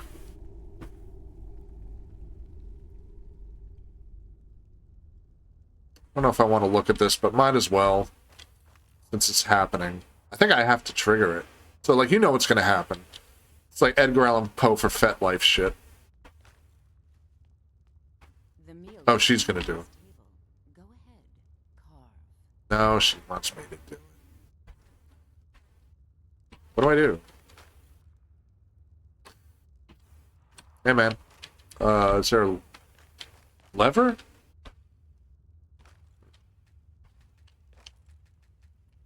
Miscreant is too cute. Do I have to kill him? He looks so sweet. Go ahead. Have the first bite. I don't remember this part. Ew. Fine. I'm looking away. Mortal. I am Mira, the Lady of Decay. Your consumption of the blood and bile of Arkay's own is pleasing to me. Ew. It's like... I give you my ring. Wear it. Okay. And when you feast on the flesh of the dead, I will grant you my power. Ugh. It's like... I am a sexy lady affect. Your mockery will be the end of you. And on that day, another servant will feast on your entrails and discover a ring clenched in her teeth. What Normius? Be grateful for what time I give you until then. Okay. Alright, lady. Where's the ring? Or did I not get it? No, it's right here. It's a cool looking, like, ring. Like, I would wear that in real life. It's just, like, great. I gotta eat corpses and shit. Yeah. You welcome to the Hall of the Dead, that you were special. And here you are, champion of Namira, keeper of her ring. You're everything I hoped you'd be. I feel sick. Feel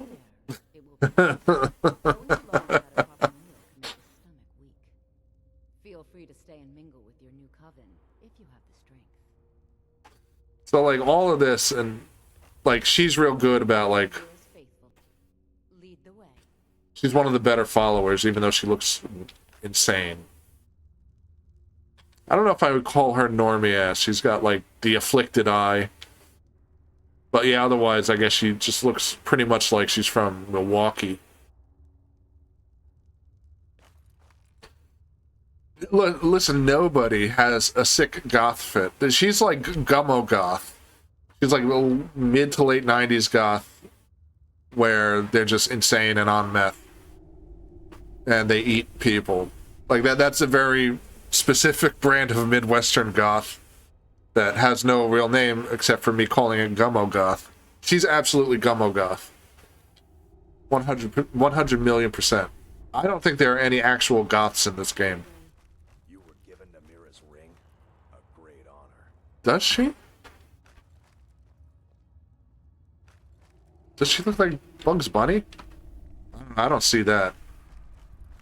If you give her one of those like dumbass Skyrim horn helmet things, yeah.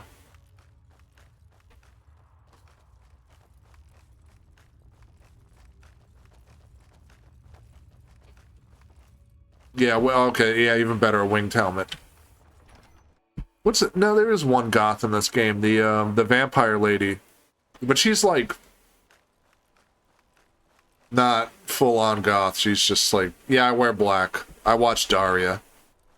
It's like, well, yeah, but like, what do you listen to? And she's like, Sheryl Crow. It's like, oh, god damn it. I don't think this is my problem. Where am I going?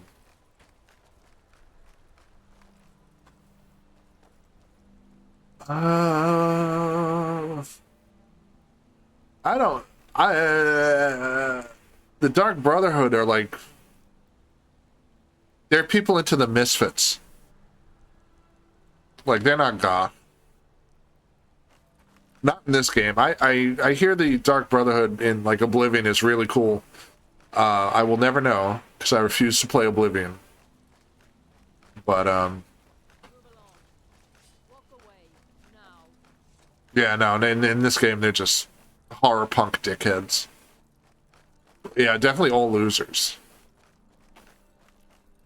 Got that try-hard old man type. He's like, he's a werewolf. And he's like, normally I eat people like you, but I won't do it because my wife likes you. And like, that is a guy you meet at the Barzar, aka the Juggling Gypsy, on Goth Night, who has a polycule, but it's only a polycule of 2 because everybody's creeped out by him and his woman, who he calls Kitten. And I don't want that shit in my fantasy role-playing game because I see it at the function. So, no, we're not doing Dark Brotherhood in this. I'm not doing it. And that guy ain't goth either. He's just at the function.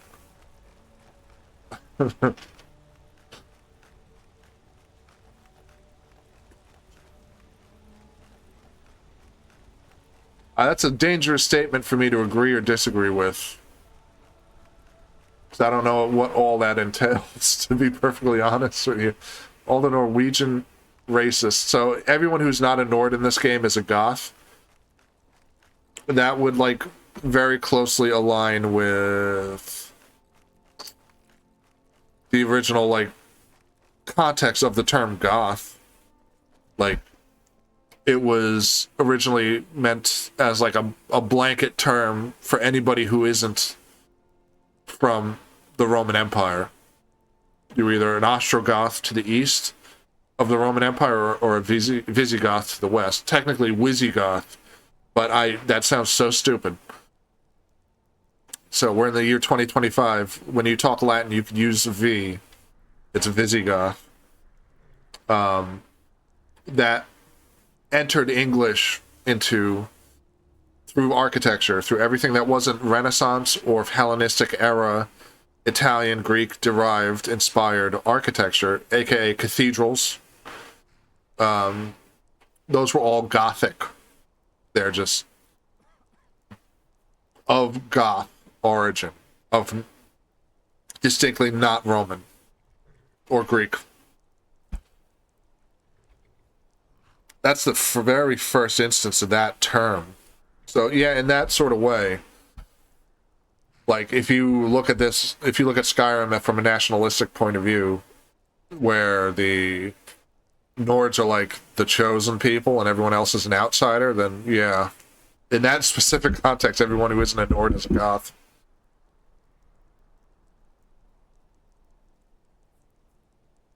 But if you do look at this game from like the perspective of its weird pseudo-historical appropriation of how Europe works, then yeah, the Imperials are like Roman and everything else is Goth, but I'm not certain that the Imperials are like prejudiced against everybody else. In this game, the Nords are like prejudiced. Well, sorry, I didn't. Sorry, I'm rolling with your joke here in a no fun way. You know I hate fun. Traveling in the Reach is dangerous. You need a good carriage. I'm an academic. I gotta respond to things like this. Where do you want to go? No fun allowed, ever. Dawn Star, I believe, has the good nightmare quest.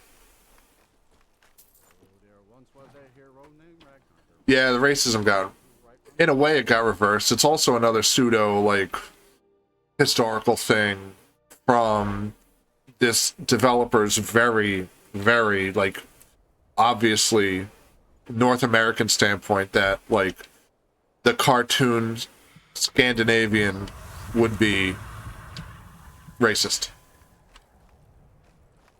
And everyone else would be cool. You could look at it either way.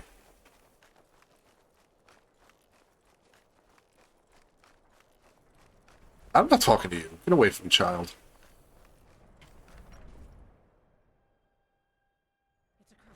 But nonetheless, it's... Why am I blue? What happened? Oh, look, my ribs are showing through the... That's sick. I didn't notice that. My ribs are showing through the tunic. Is my game broken? Need a room? Don't work. Drink for the thirsty, food for the hungry. Take a look. No, you dick. I'm trying... Swear to God, this menu. People say there's someone in Riften that can change. Everyone in town knows about the Black Door. Oh. Never give him a chance to speak. It's like a boob window for... Yes. Okay, very good. I can count on you to ruin the thing I was just interested in by perverting it. Thank you. Another quality Val contribution.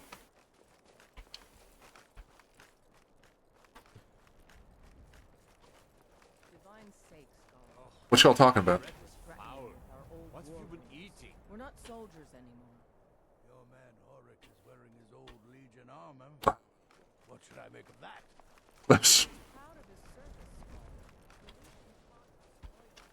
That'd be a sick, like, commission of you. As if, you paid some artist to, like, recreate Henry Fuseli's The Nightmare, but, like, it's you. On, like, just sitting on somebody.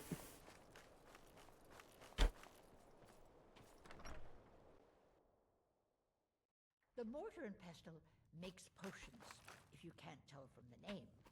No, I don't have anything for bad dreams, so don't ask. I'm the old... The people here look to Brina Marilis when they... Ah, so you're an alchemist. I'm not. I just want books. Let me know if you come down with the rattles. What? You didn't say the runs? Fuck out of here, lady. That's none of your business.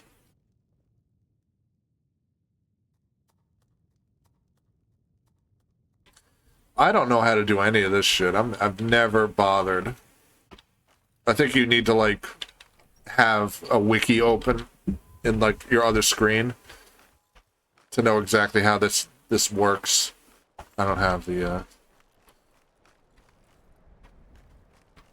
So am I wrong? There's some kind of like really good quest here involving like going into some dude's nightmare. No.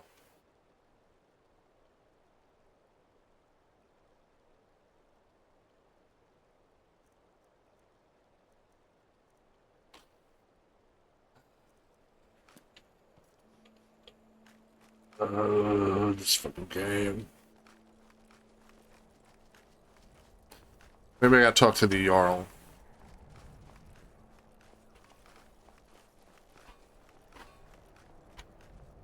Hey, girl. Hey, girl. Oh, I shouldn't have thrown out those vampire cloaks. I could have given them to her. And actually made her, like, closer to a real goth.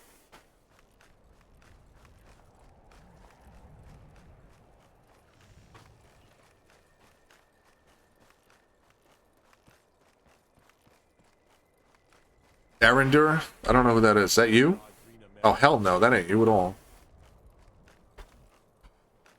Excuse me. That was frightfully rude, but I couldn't help it. Talk to Arender at the inn. Thank you. Very helpful. Is this it? No. Unless that was it. Where's the inn?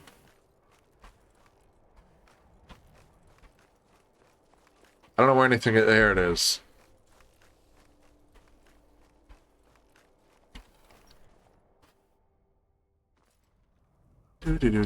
Alright. Yo, Arender. Is that you? That's you. Let's get a look at him. Try that again. And what might you need? The entire town is being plagued by horrible nightmares. They're in serious danger, but I'm afraid there's little I can do about it.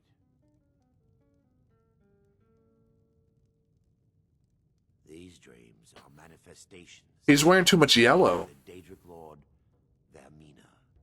She has an awful hunger for our memories. Yellow is like the least goth color in my estimation. It's like the sunlight color. It's the color of most flowers. It's my mother's favorite color. Damage becomes permanent. I need to return. Perhaps you'd be willing to. I've already. I'm skipping this shit. That you trust me. And wonderful. Nightcaller Temple is only a short walk from Vermina. From her citadel. Okay, are we good? I don't want to talk to you anymore. Let's go.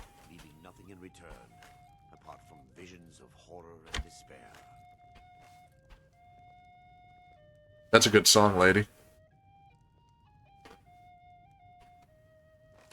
Does it look brown? No, alright, so the bottom is clearly brown. Top is like yellow. Or the bottom is orange. I don't know. Let's here, now he's in the sun. I was gonna say he's in the sunlight, but like we've got the fucking monochrome filter on because we're in the north where everything gets monochrome. Dude. He's got a mace though. The mace is like one of the more goth weapons. So he might you know what? He's probably like an Andrew Yang type who's like, I had my goth face. But like he's a tech bro. So like yeah, he had a Wumpscut CD in like 1997. And you know, he knows Joy by V&V Nation and no other V&V Nation songs. Not that it matters, they all sound the same. But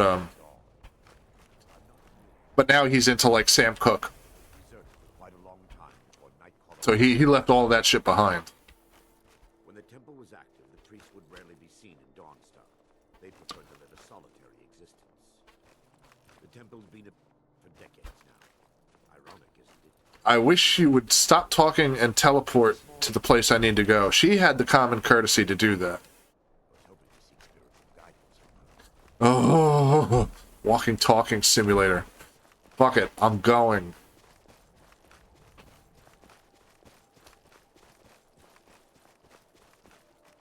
Hey, man.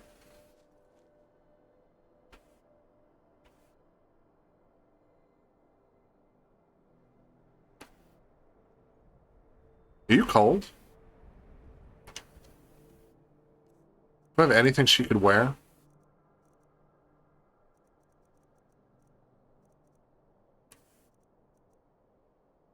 Nah, she's fine.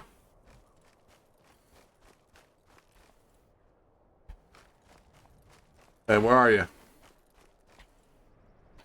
Are you kidding me? I have to walk next to you? I have to hold your fucking hand?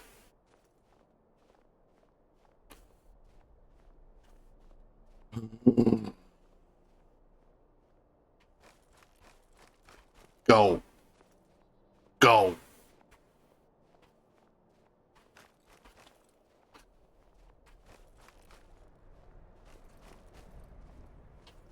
He needs to learn to be less codependent. Especially with me.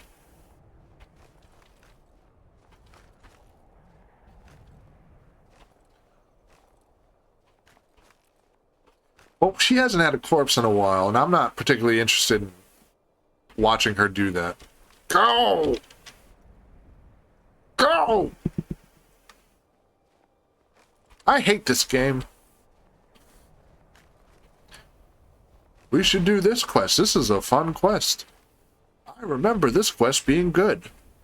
Yes.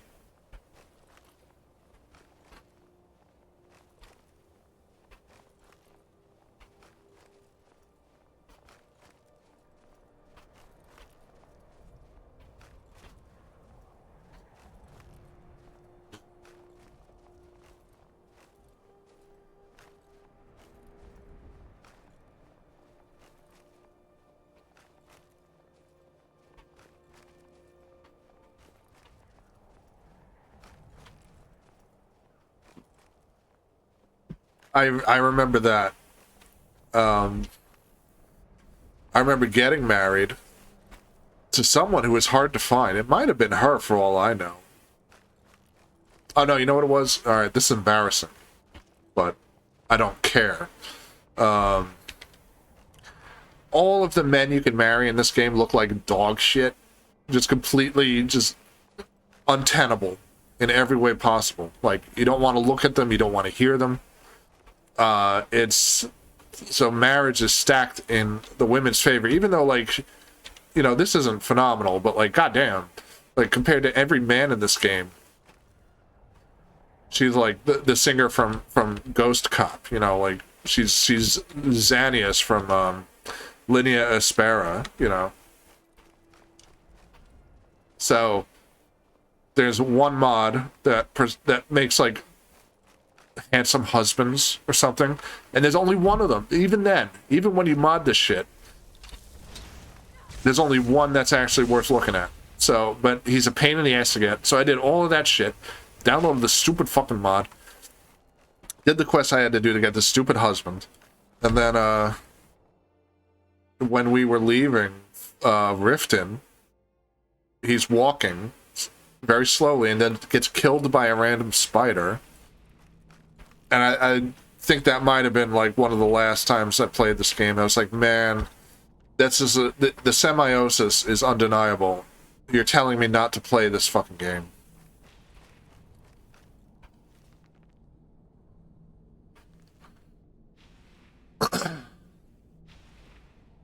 Is there a band called Duct Tape? Did they get played at the Goth Function? I really like Ghost Cop. I guess it's a stupid name. They're from New York, though. Like, every band that comes out of New York has a stupid name. It's part of the culture.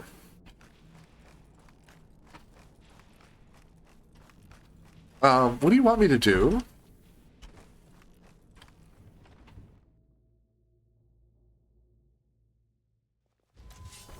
You say recent duct tape as though, like, there's classic duct tape. I don't know who this band is. I've never heard of duct tape. I must warn you about the dangers that could be years ago. Okay. No. Knowing they could, I'm concerned that when this place is unsealed, Okay, can we go? will dissipate and they'll awaken.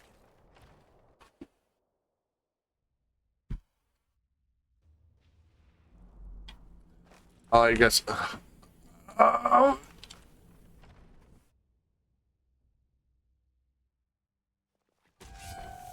Go inside. Go. Go. Go. It's like a 5-year-old.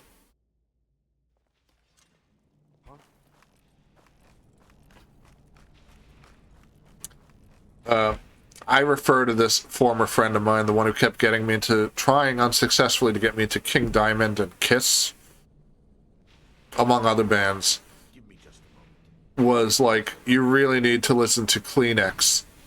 And I said, I'm not listening to Kleenex.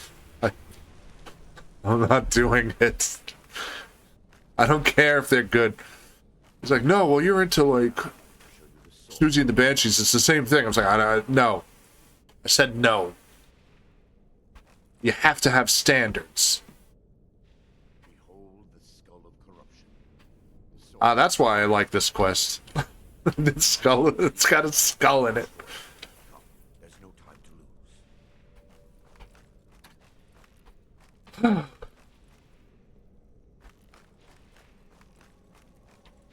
Ah, hello.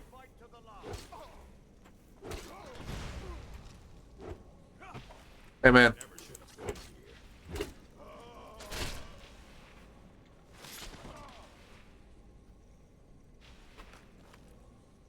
I'm not, no. Oh.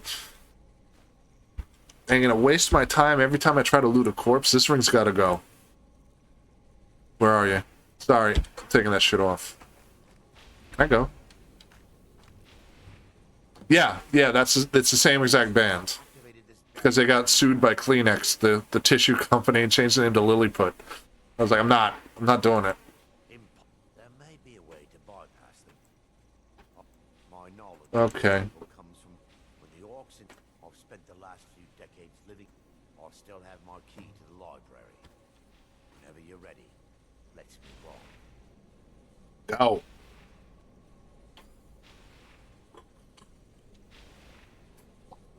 Walking simulator. Where's my girl at? Is she dead?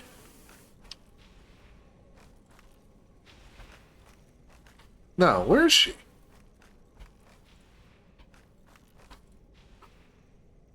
Bro, what'd you do with her? You scared her off with your fucking former goth industrial ways. You should have just, like, leaned into it, my man. She wouldn't have fled.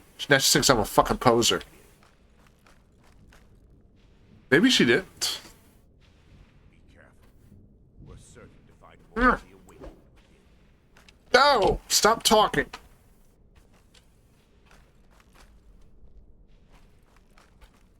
This might be one of those quests where, like, because you time travel, so they're like, we don't know how to make this work.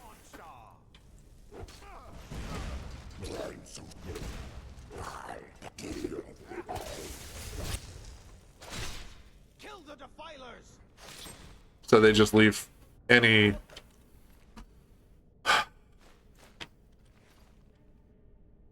follow-you I might have, just they leave out.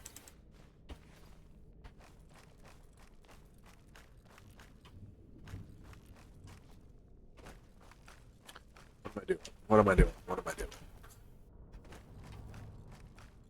I should have known. I have to talk to him. Yeah, that's right. You come to me. I can't wait that long. Meet you halfway. This library used to be filled with arcane volumes. Now look at it. Almost everything's been burned. About to burn your ass. We don't get on with it. Yes, my son. I bet you. Don't you ever. You ain't my fucking dad. Do I have to go down? Yeah, I guess so.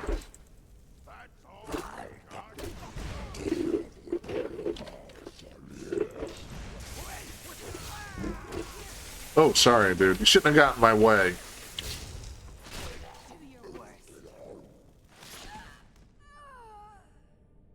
Barring any more interruptions, we're looking. The tome bears the likeness of Vermina on the cover. It should be. See if this looks good on. Somewhere. Eh. Yes, my son. It's Passable. Oh, cool. They're still visible. All right. This game should just point me to where the book is, right? Right.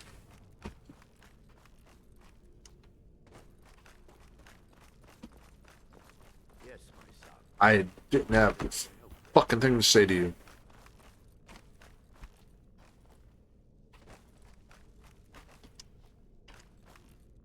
Oh. That wasn't so hard.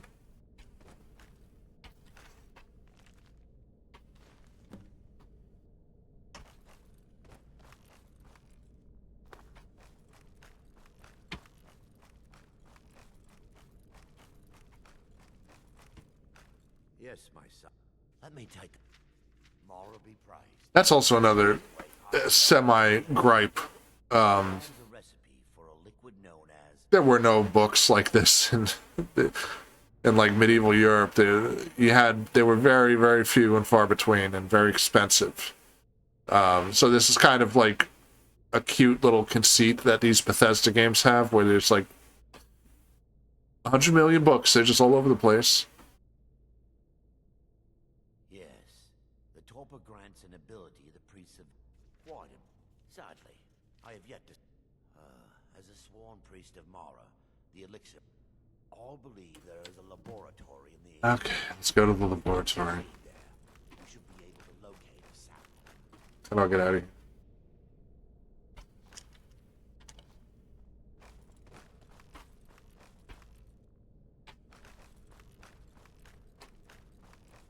Yeah, very highly literate. They knew how to make paper goods. They knew how to bind a book and just press sheets of paper. You know, they weren't made out of vellum or goat skin or anything like that.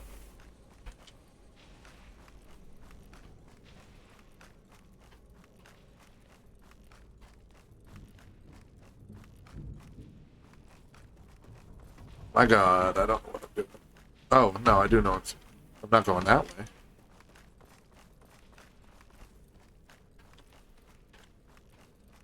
Did I fuck up by leaving the room I was supposed to be in the whole time? Yes, I did.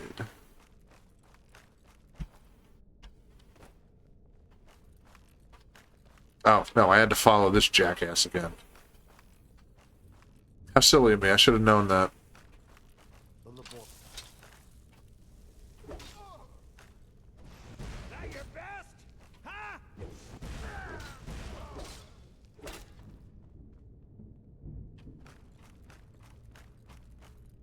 Man, it's 3D, I'm getting a little nauseated. The first person.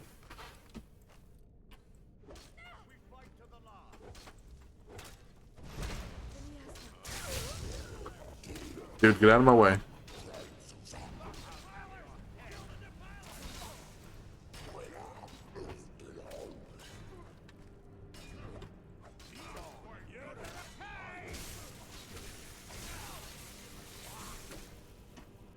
Right.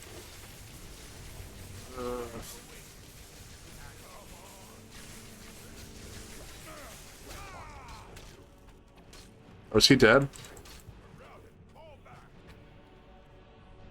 Am I dead? I'm almost dead.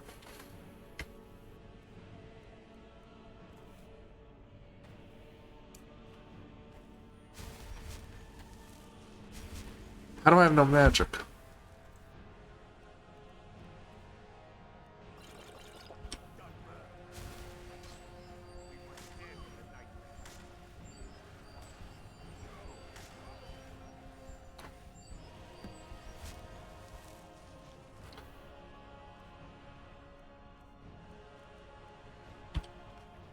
Now that they've been dealt with, we need.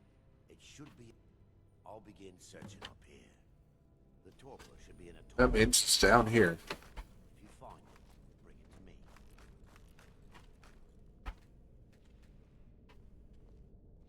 Yeah.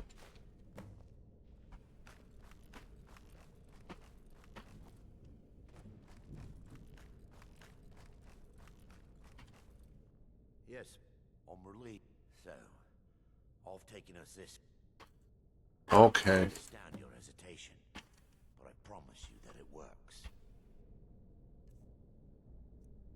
This story is a lot duller than I remember it being.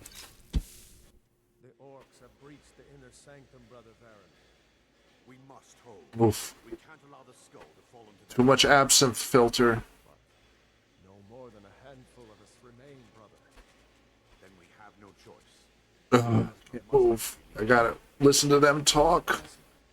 But brother, we have no alternative. It's the will of Vermina. And what about you, Brother Casimir? Are you? Then it's just Brother Casimir. You must All right, leave me alone. miasma. Let nothing stop you. Brother Thorin, we must remain here. God. What do I do? Yes, sirrah. Then let it be done. Farewell.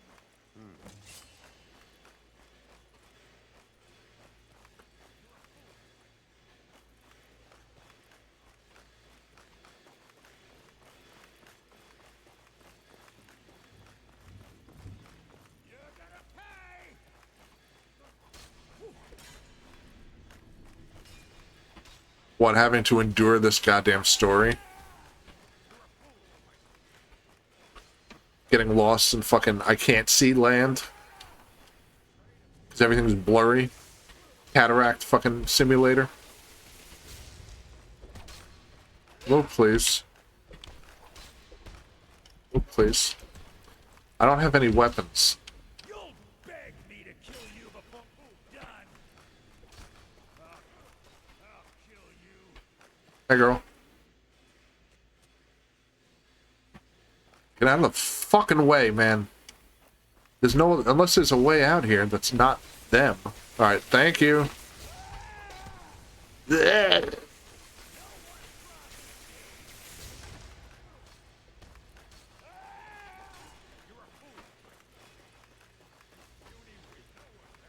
They're all very chatty.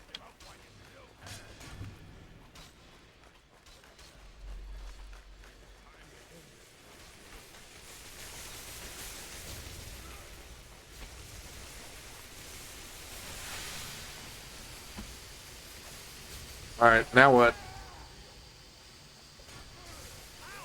Oh.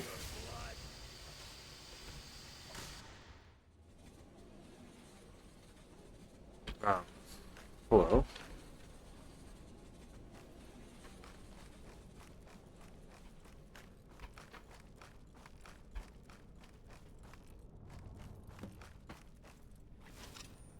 Oh.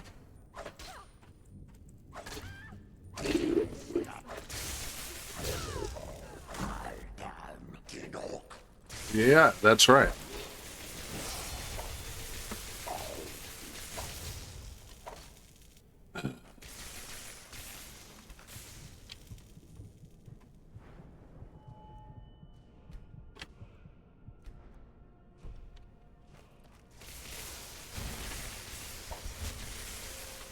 Come on, please. Stop that.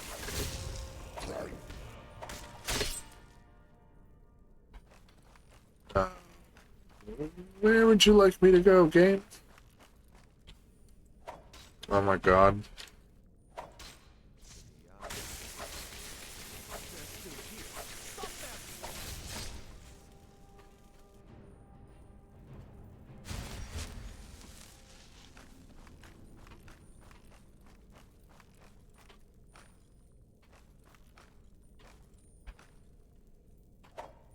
God damn it.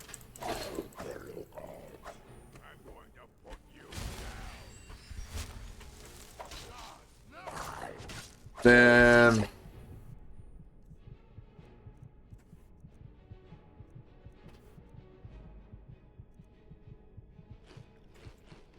Holy shit. Game over.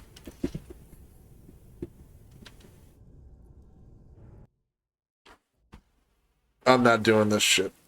We're gonna call it. I think I got everything I need to get out of this fucking game. Yes, my son. Don't you my son me, you fucking dweeb.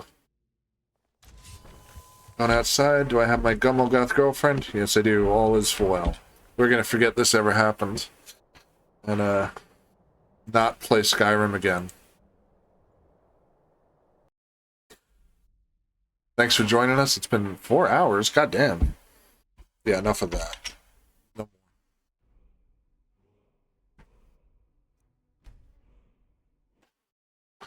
more. No more. Night, everybody.